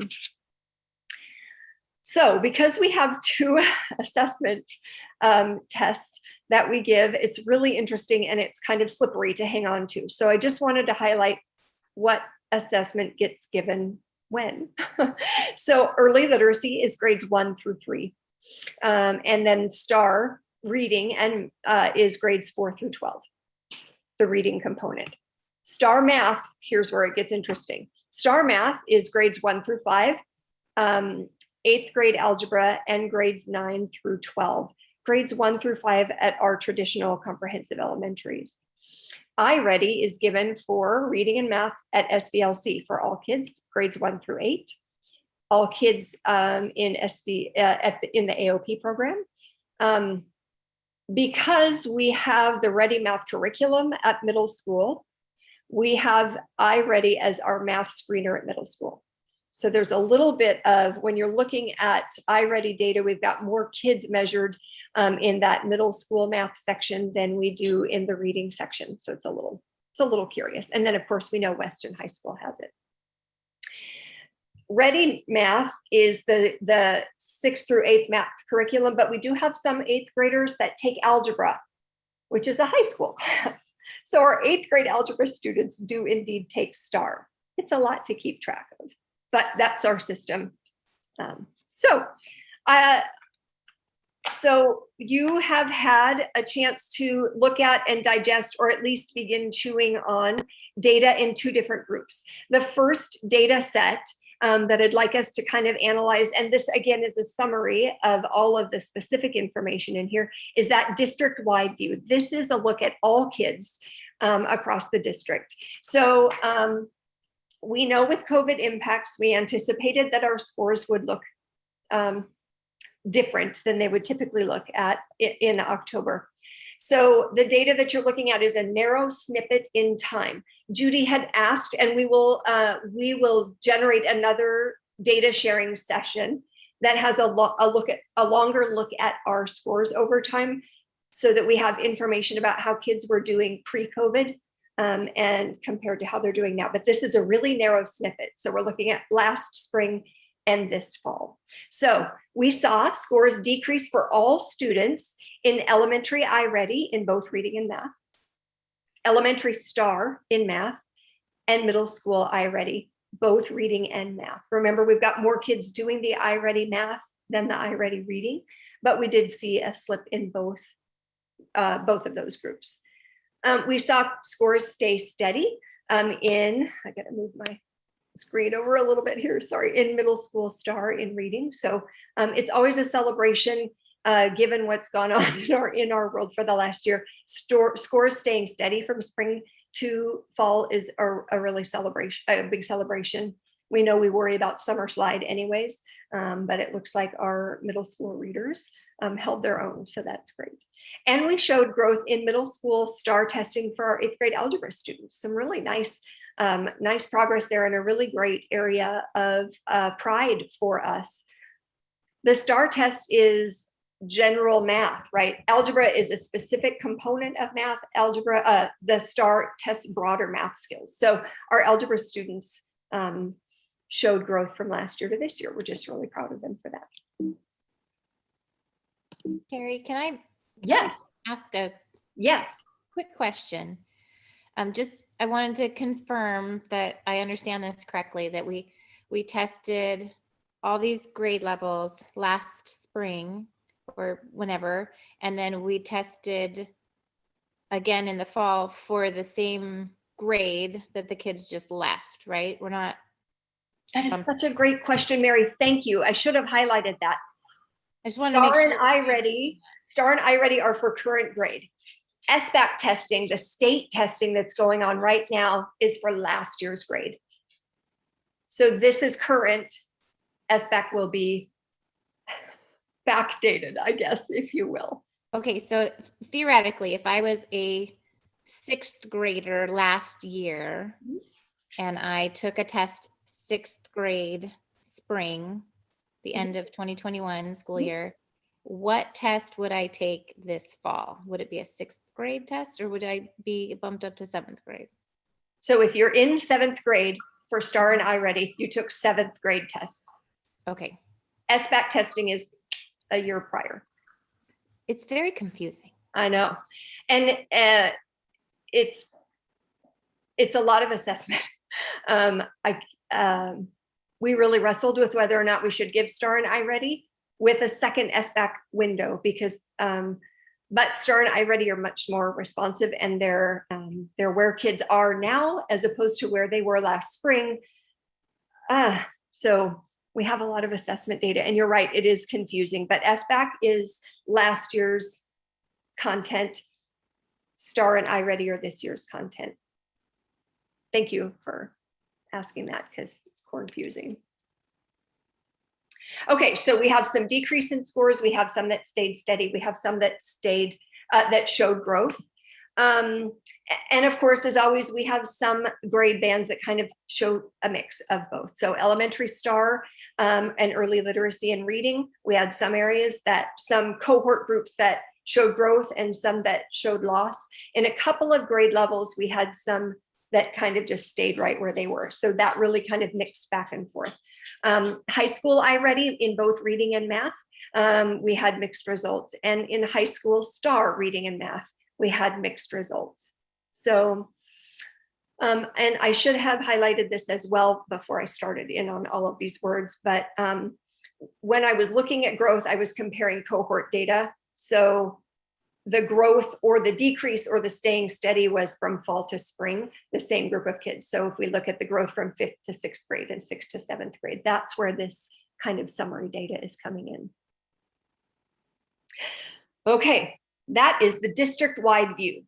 And now we're on to the behemoth 2nd grade data set, which is student groups. So we know they both yield really interesting information for us. This is the district-wide whole all student group yields us some information. That view from 30,000 feet, that really general, are kids at grade level? Are they below grade level? Are they making progress or are they not? But now we're going to get a little more granular and we're going to look at groups, which is always oddly exciting, I think. So we did see, of course, some decreases across the system. We're going to talk first about ethnicity. So ethnicity and student groups, special education, ELL services. I'm blanking on the others. We'll get to it. Sorry, there's one more group that we focus on. But decreases in our elementary Hispanic student scores, students served in ELL and students served in special education. And then I promise I didn't just copy the first comment into the middle school comment, but we have the same groups that are that showed a decrease. Our Hispanic students, our EL students, and our kids served in special education. So just by way of trivia, we have 3 elementary schools identified and for some tier 1 supports from the state. And guess what 3 areas they are? EL, special education, and low income. That's the other group. So we know those are growth areas that we need to focus on from the past. It's still largely that way in the present. And our high school special education students showed some decrease in scores. We had some growth also, which is always exciting. Elementary students of 2 or more races, which historically in Arlington score well. And then our students, our white students also showed growth, particularly in grades 4 and 5 in both reading and math. So that's exciting. Again, middle school students of 2 or more races and white students also showed growth, which doesn't mean they're where we want them to be, but when we look at the difference between spring and fall, there was at least minimal growth. And then our high school EL students showed growth. Again, they're not where we want them to be. I really want to emphasize that, but spring to fall scores showed progress. And then the groups that remain steady, elementary students in low income, middle school students in the low income group, high school Hispanic students, white students, and students in the low income group. So one of the things that pleases me in reflecting on this data is that we have a rather long history of students who are in the low income group who do not achieve commensurate with their peers, but at least they stayed steady from last spring. And that's a result of a lot of strategic instruction. So it's good news. Okay, that was all reading. Now let's jump into math. So you'll see some similarities and some differences. But our math data, elementary students of 2 or more races and white students showed a slight decrease in scores. Our middle school Hispanic students, 2 or more races and white students showed a decrease in scores. And high school white students stayed steady in math. And mixed, we have our elementary Hispanic students in math and our students in low income, and high school Hispanic students, students of low income, and students of 2 or more races. That is a lot of summary information to process. But here's what I really want to emphasize, because the data that we're looking at is that data from 30,000 feet. There are some areas that we really need to emphasize as a system. And that is our K-12 EL services, kids served in EL services really need some intense and targeted support. We did see some growth in, I think, high school, but they're still not where we need them to be, right? We know our K-12 special education students also need intensive and targeted support. Again, a long identified area for us. Our middle school students in low income brackets need some support, and then our elementary reading, particularly in 2nd and 5th grade. I mentioned their 4th and 5th grade showing some growth, but again, that doesn't mean they're where we want them to be. They still need targeted help. So in reading, it's a lot to process and a lot to keep straight, for sure. I'll send this so that you can review and reflect on it also. But, you know, the point of having data is to make meaning from it and then do something about it. So what does it mean as a system, as a district teaching and learning system? We know that we need EL training, staffing, and some budgeting adjustments that have been made. Carl Olson is the Categoricals program director this year. He's already taken some pretty exciting steps. He meets, as you know, Friday, we have an early release professional development schedule. He is providing training, very targeted training for our interpreter tutors who work regularly with our EL students so that they are utilizing best practices as well and have the support of Carl and the department in a new way. It's very exciting. And if you know Carl, you know he's quite a budgeting whiz. He likes to analyze things. And so that is really helpful when it comes to knowing how best to direct finances to support student learning. So he's using the budgeting to play with staffing also, always a good thing. We are a part of an inclusionary practices project through AWSP. When we think about our students served in special education, we know as a system, one of the mistakes that we've made for a long time is that students are pulled from grade level instruction to get their intervention supports, which means if you start behind, you stay behind because there's a lack of grade level instruction. So inclusionary practices is an effort to remediate that poor practice. So the emphasis is providing resource room and self-contained supports for kids to catch up and grade level instruction to keep up. So we are trying to ensure that kids get backfilled skills and stay up with the grade level. We know we have, in anticipation of some academic struggles this year, we know we have a universal SIP goal that targets best practices in the universal tier of instruction where we have access to all kids. And the emphasis is variability and firm goals with flexible means. That is, we provide voice and choice for kids. And we plan for differences rather than having one method of learning for each student. We have multiple methods of learning and kids can choose the one that works best for them or that interests them most. We also know COVID impacts. We've always needed social emotional instruction and emphasis. We need it more now than ever. So we do have a district-wide focus on that. That is being supported with purposeful people at the elementary level, second steps and counselor and mental health support at middle, and character strong and counselor supports and mental health supports at the high school. So on top of that, we talked about this a little bit earlier during the reopening schools part, but school improvement plans and district improvement plans are supporting the universal tier.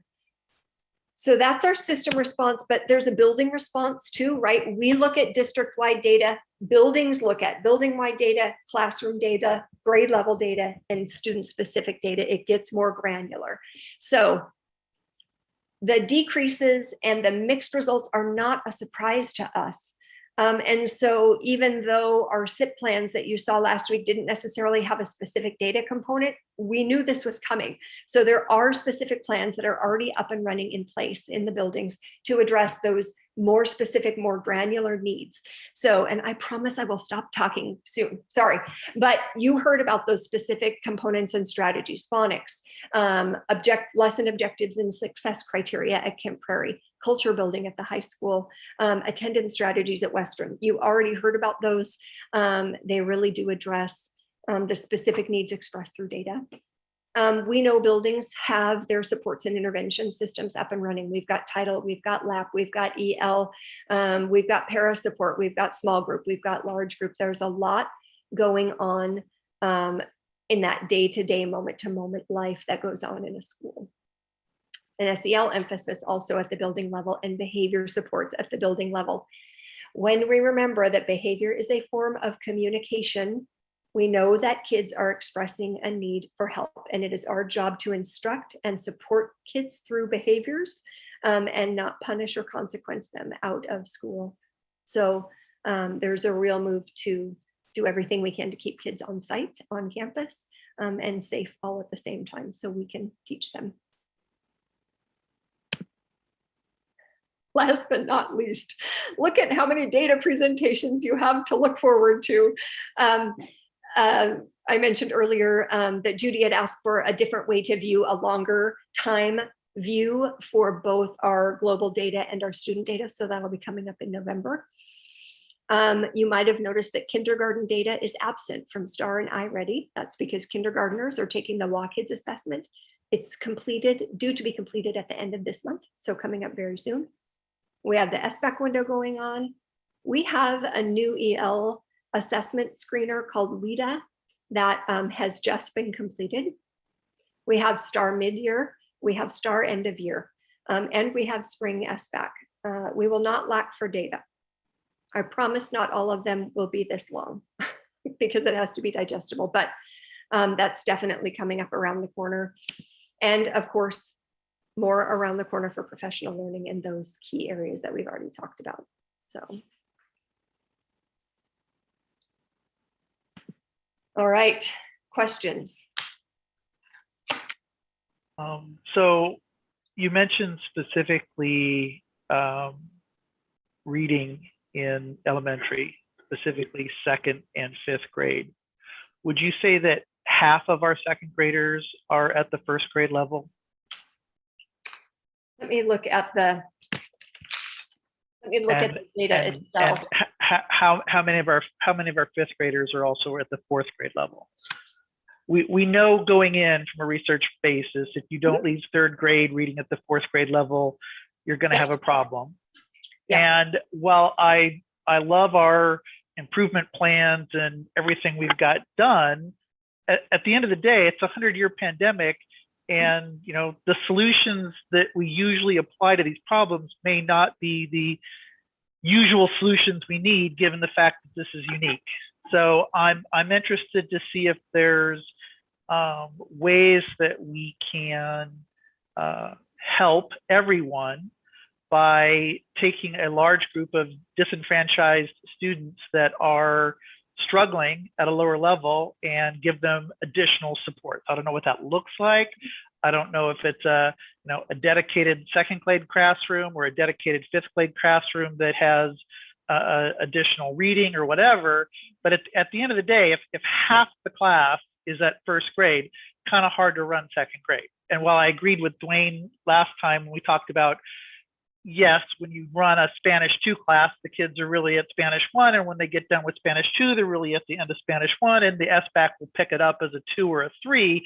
I'm really more concerned about how do we get kids to read and not be disadvantaged in this early education time frame, right? That we're going to focus on getting the seniors their credit recovery. We're going to do those things. I'm more concerned about the bow wave that we're not doing some kind of once in 100-year remediation around at the lower grades, because that's going to, that if we fix that, that will pay dividends throughout the rest of the system. Yes, absolutely. So less than 50% of our current third graders are reading at grade level. Less than 50% of our current second graders are reading at grade level.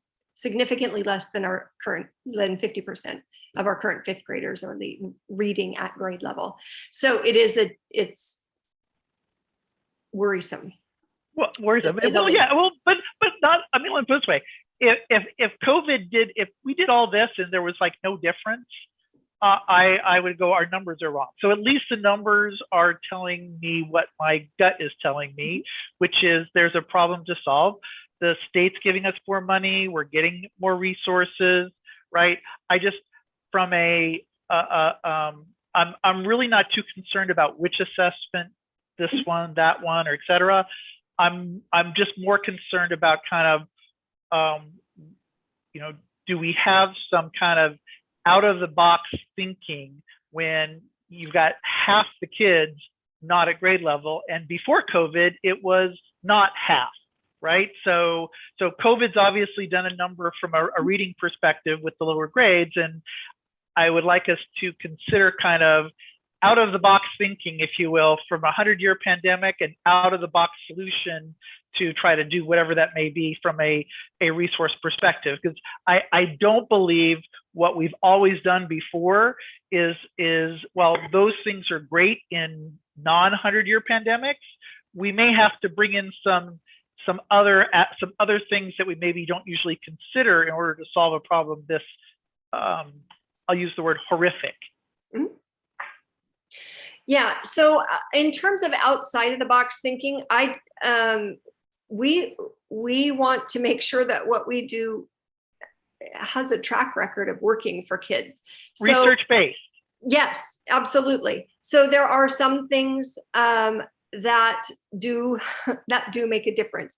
One of them is, oddly enough, it's not a reading strategy, but growth mindset, right? Helping kids know where their strengths are, set their own goals, and build the grit to make more than 1 year's growth in 1 year's time. It's not a direct reading strategy. It's a general learning strategy, but it works for reading. We know time on task for reading is a huge factor. And there's some scary research. It's dated. It's probably 7 or 8 years old that talked about how little reading actually happens in elementary classrooms, that teacher-led instruction is not reading itself. So when it comes to our Ready Classroom, our Ready Gen reading curriculum and our open court curriculum for our primary kids, It sounds simple, but the truth is having books and words in kids' hands, working together on them and emphasizing phonics is what gets kids to accelerate their reading, and doing it a lot. Sadly, it doesn't happen enough.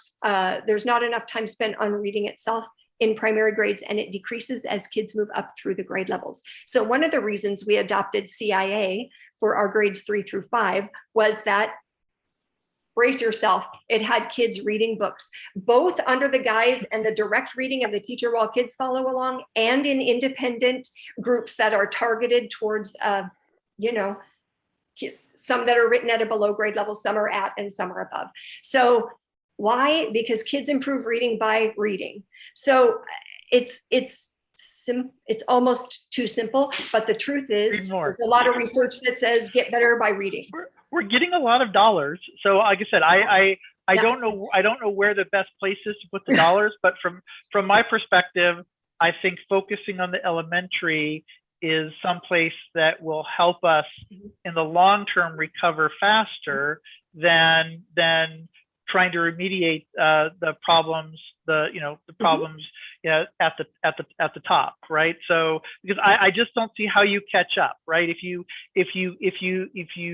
need to have this key area of elementary time frame when it really makes a difference, that's what the research is telling us. If you're not reading at the 4th grade level, by the time you leave 3rd grade, you're not on track to graduate. And if that number is real, then that's the group of kids that we could focus on in order to improve our student outcomes at the far end.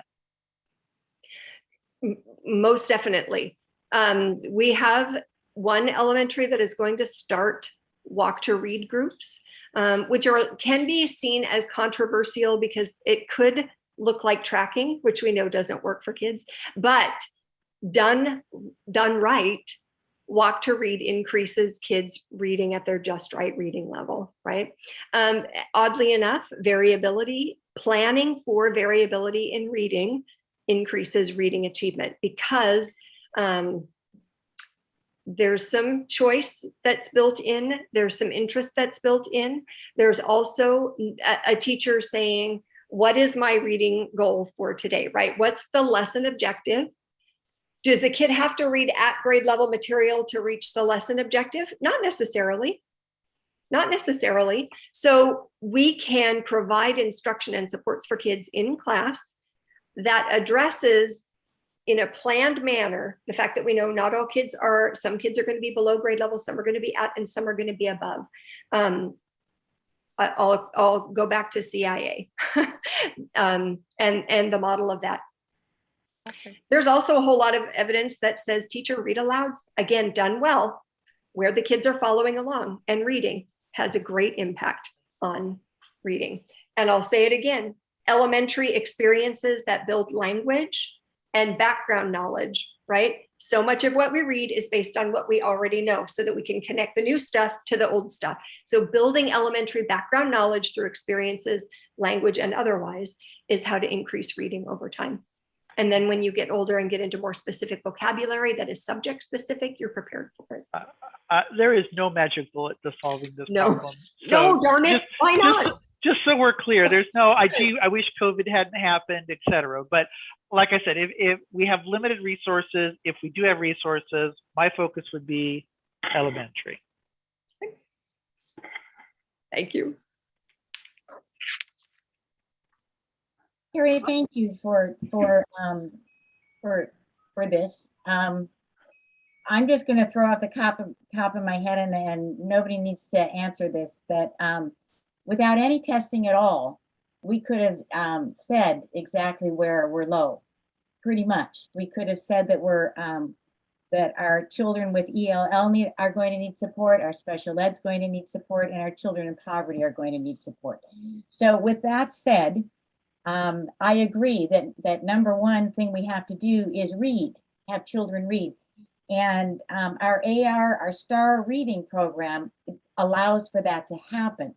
It allows for the fact that children are reading at exactly the level they need to be reading at, because we can figure out exactly what that level is, And because all of the books at an elementary level are graduated and leveled, those children can find the level. I think the key is to find the time for those children to read. And testing takes up a lot of it. And we've seen how much testing is going to happen. And I think, again, that the emphasis needs to be on as much time as possible for children to read. We've got the books for them at their levels.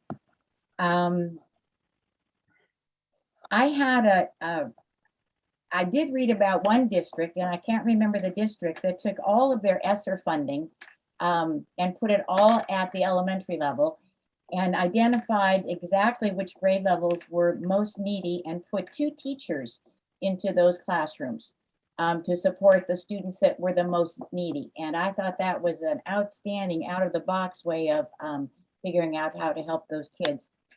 It was hard for me, Carrie, to read these graphs, and I really struggled with them. One thing that was hard for me was to see the spring from last year to the fall of this year, because you're looking at different kids. So I had to pull, for example, I had to pull the fourth grade's spring, where they were at in the spring. And then I had to find their fall of 21 to see that same cohort group, because now they're 5th graders and not 4th graders, to compare how those kids did. I think it would have been easier for me if I had seen fall of last year and spring of last year, so I could see the growth from fall to spring of the same children side by side. Does that make sense? Right, and that's what you asked for via email last week, and that's the future, one of the future data presentations that, So, yeah. So if the next time we see data, we could see those lined up. And then I also asked for to see because we've done STAR reading for a long time, and we can see how we did last year and the year before COVID, so that we can see exactly what gains or losses or holding steady we can see over time. So yeah, and I'm looking forward to seeing that. But with the other graphs also, it was hard for me to look at them because I couldn't see the combination. For example, with the ethnicity graph, it would have been easier for me to look at, for example, one grade level with white, 2 or more races, and Hispanic all together.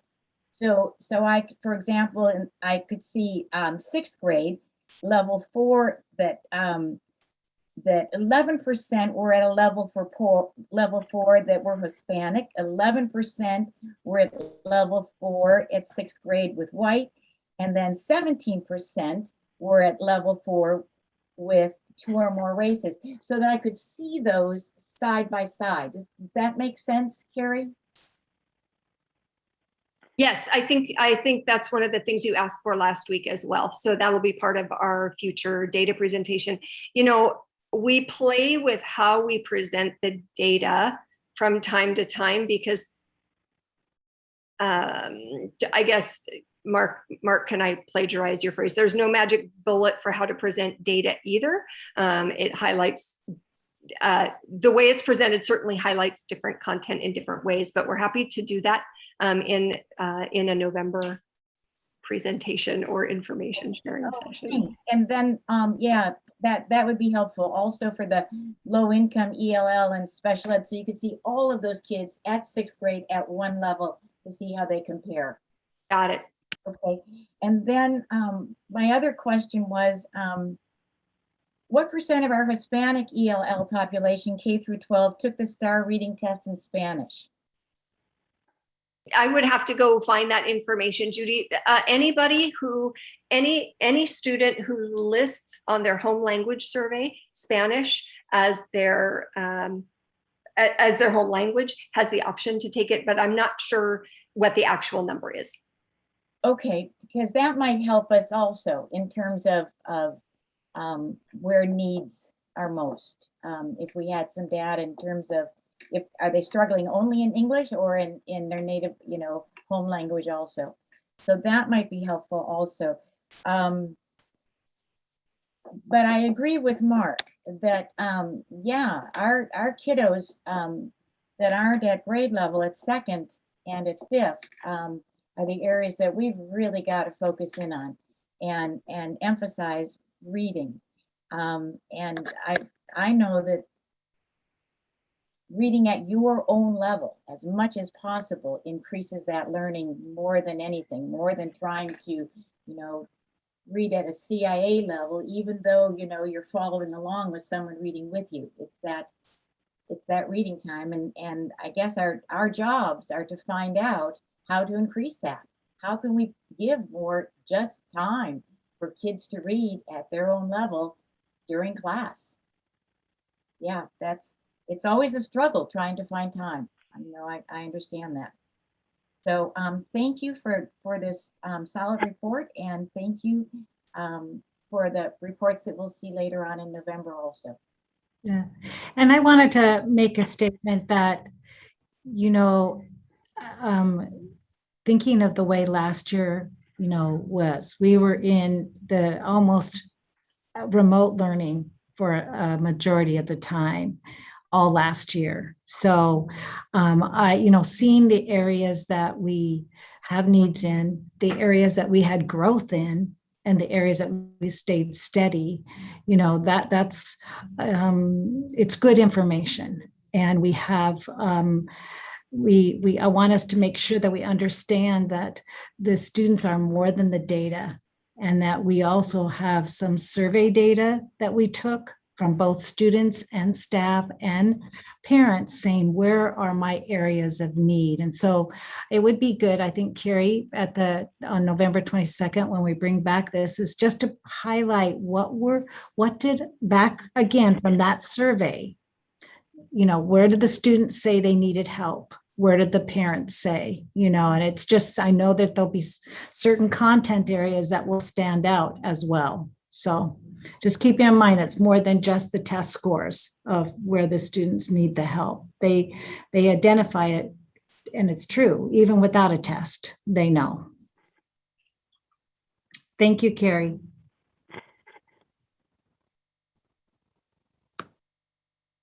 If there's no further questions or comments, we'll go ahead and move on then to our next item under new business, which is item E, first reading of board policy 4311, school safety and security services program. And Brian Lewis will take that over and explain that to us. Hello again, directors. We bring to you tonight policy 4311 for first reading. The changes that you see in this policy, which the board adopted last August, primarily related to the school resource officer. Changes that you see on this policy are from legislative changes made during the 2021 session, and it builds on the SRO related policies adopted in 2020. What it does is it provides a definition of school and security staff to include not only the school resource officer, but campus security officers, which we do have two of right now at Arlington High School. It reinforces that SROs are not to be involved in formal school discipline. It expands on the elements of agreements between schools and agencies or contractors providing school security services, which include our agreement with Arlington Police Department for the school resource officer services. And it reinforces the training requirements for school resource officers and adds those same training requirements to school security staff with one more layer of on-the-job training required for school security staff as well. It also directs ESDs to provide training courses for all school security staff, including SROs, and we expect our ESD to respond with availability in those classes soon.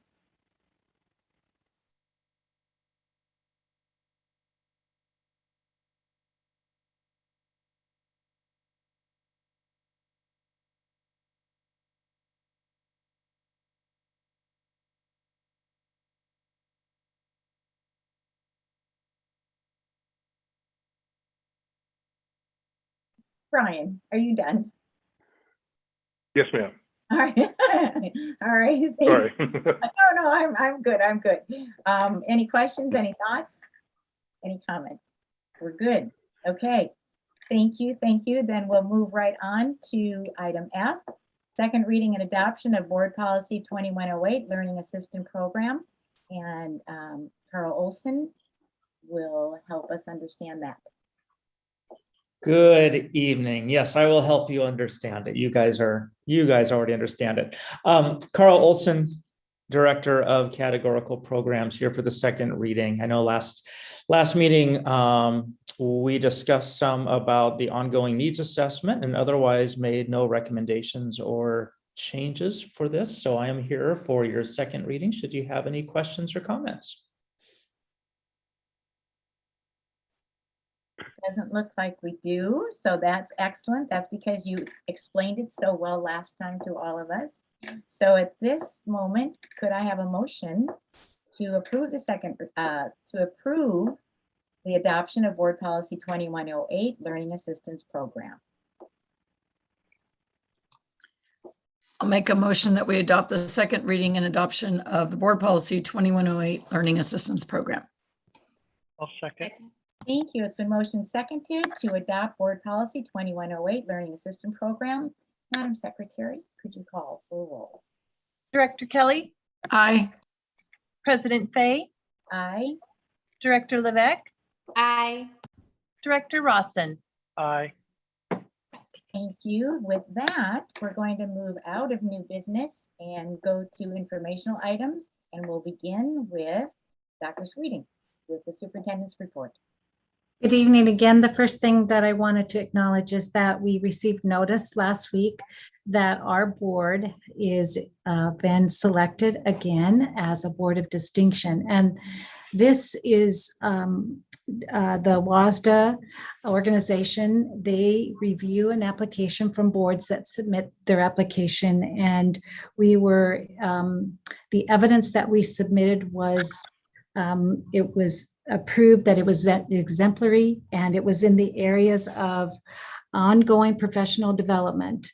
And our board intentionally selects areas that they want to learn more about and become better knowledgeable in those areas to improve teaching and learning, and also align our actions and decisions to support our strategic plan. And also another area was about closing achievement gaps, opportunity gaps, and also practicing governance that reflects the standards. There are the standards that WASDA has. And so we were selected for that. So congratulations, board. And we will be honored at the WASDA conference that's coming up in November.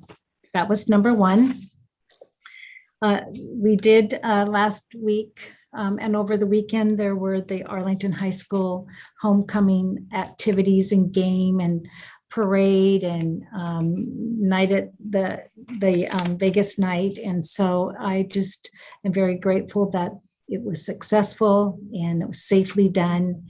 And the kids were able to be together and have fun together and enjoy homecoming in a way that we couldn't last year. So that's a celebration. I want to thank the Lions Club again for being so giving to come in and do an activity, a need that we have. And so I'm just very grateful to them. And I want to read a couple of the thank you notes from students. And so these are from the scholarships that they received last spring. This first one is from Josie. I wanted to send a personal thank you and tell you how much this scholarship means to me. I now get to follow my dreams, pursue a further education, and achieve the goals I have set for my future with this scholarship. You have greatly impacted my life and have allowed me to pay for my education. It is a privilege and honor to accept it. Thank you from all my heart. The next one is from Dorian. Thank you for this wonderful opportunity. This scholarship will help me immensely in affording a college education. I've been working hard on earning scholarships as my family is unable to help me much in the way of college education. Without your generous support, I doubt I would have been able to continue my education at the college level. I will be attending North Idaho College in Coeur d'Alene. I am pursuing an astronomy degree with computer science in my mind as well. I will also be wrestling for North Idaho College as well. Once again, I thank you for your generosity and kindness in supporting my dreams in college education. The next one is from Matthew. I would like to say thank you for this scholarship. Every bit of it helps immensely. Starting at the end of August, I will be going to DigiPen Institute of Technology for a bachelor's in computer science and game design. DigiPen is my dream college, but unfortunately, it is also very expensive, which is why I've been trying so hard to get financed wherever I can. This scholarship is appreciated more than you can know. And finally, for tonight, this is from Alexis. I am so grateful for this scholarship opportunity as it is a great help in paying for my college tuition. This fall, I will be attending the University of Washington on the Seattle campus and majoring in pre-nursing. I'm very excited to further my education at the University of Washington, and thanks to you, I am one step closer to reaching my goals. Once again, thank you for this amazing scholarship opportunity. I am forever grateful. Thank you. Those are wonderful notes of our graduates moving on and pursuing their goals. Thank you. Thank you for sharing that. Can we just end now on that lovely note? Thank you. That was, thank you so much. So with that, we'll move on to Mr. Mark Rawson, who's going to share a legislative update for us. Nothing too much other than, like I said, working to make sure we have quorum at the assembly and getting ready to create our going in plan for lobbying this coming year. As you know, there's a lot to lobby for. And if any year was going to make progress on full funding of staffing, this might be the year because we kind of need it. So we'll see what happens in Olympia come January. That's it. Thank you, Mr. Rawson. We'll move on to item C, comments from board members. Would anyone like to share? No? Can I share something, Miss Madam President? Oh. I Yeah. got to go to Student Voices on Friday at Kent Prairie, and I just had the best time ever listening to those really smart fifth graders. There was one that I think might grow up and want to take over for Brian Lewis someday. He came all dressed up in a suit and tie, and he asked lots of questions about lots of details, and he was very informative and very astute. It was just really, really great to hear from kids' voices, and I was encouraged. It was lovely. Nice. I'm so glad you got to go to that. Yeah, I get to go to one next week, and I'm looking forward to that one too. I did want to say tonight, I wanted to acknowledge a group of people. In 1972, October 6th was proclaimed National Coaches Day. And I didn't know that until a couple of days ago. But coaches have been paramount in the news and what's going on lately. And I'd like to take tonight, October 25th, because I didn't know about this on October 6th, to say thank you to our coaches. The National Coaches Proclamation reads, and I quote, "Coaches are highly qualified teachers in highly specialized fields. But more than that, they are friends and counselors who help instill in their players important attitudes that will serve them all their lives." My children had great coaches here in Arlington, from Jim Smoots to Claudia Teague. I'd like to add a special thank you to the coaches who helped guide my children. Just the other day, my daughter said to her nephew, You look good, you feel good, you play good. Thank you, Coach Andy Walker, for instilling that in every single group of children that came through his sports learnings. So shout out to our coaches. They are outstanding individuals. And boy, they sure did a great job on that game Friday night. So with that, our next meeting will be November 8th, same time, same place. And we will be meeting in just a few short moments in an executive meeting to talk about a couple issues, and then we'll be coming back. Judy, no, it's not. No, we're not. We don't have an executive session tonight. Okay, we will not be doing that. So our next meeting will be November 8th. And all we need now is a motion to adjourn. I motion we adjourn. Second. It's been motioned and seconded to adjourn the meeting. Madam Secretary? Director Kelly, Aye. President Fay, Aye. Director Levesque, Aye. Director Rawson. Aye. Night. Have a good week.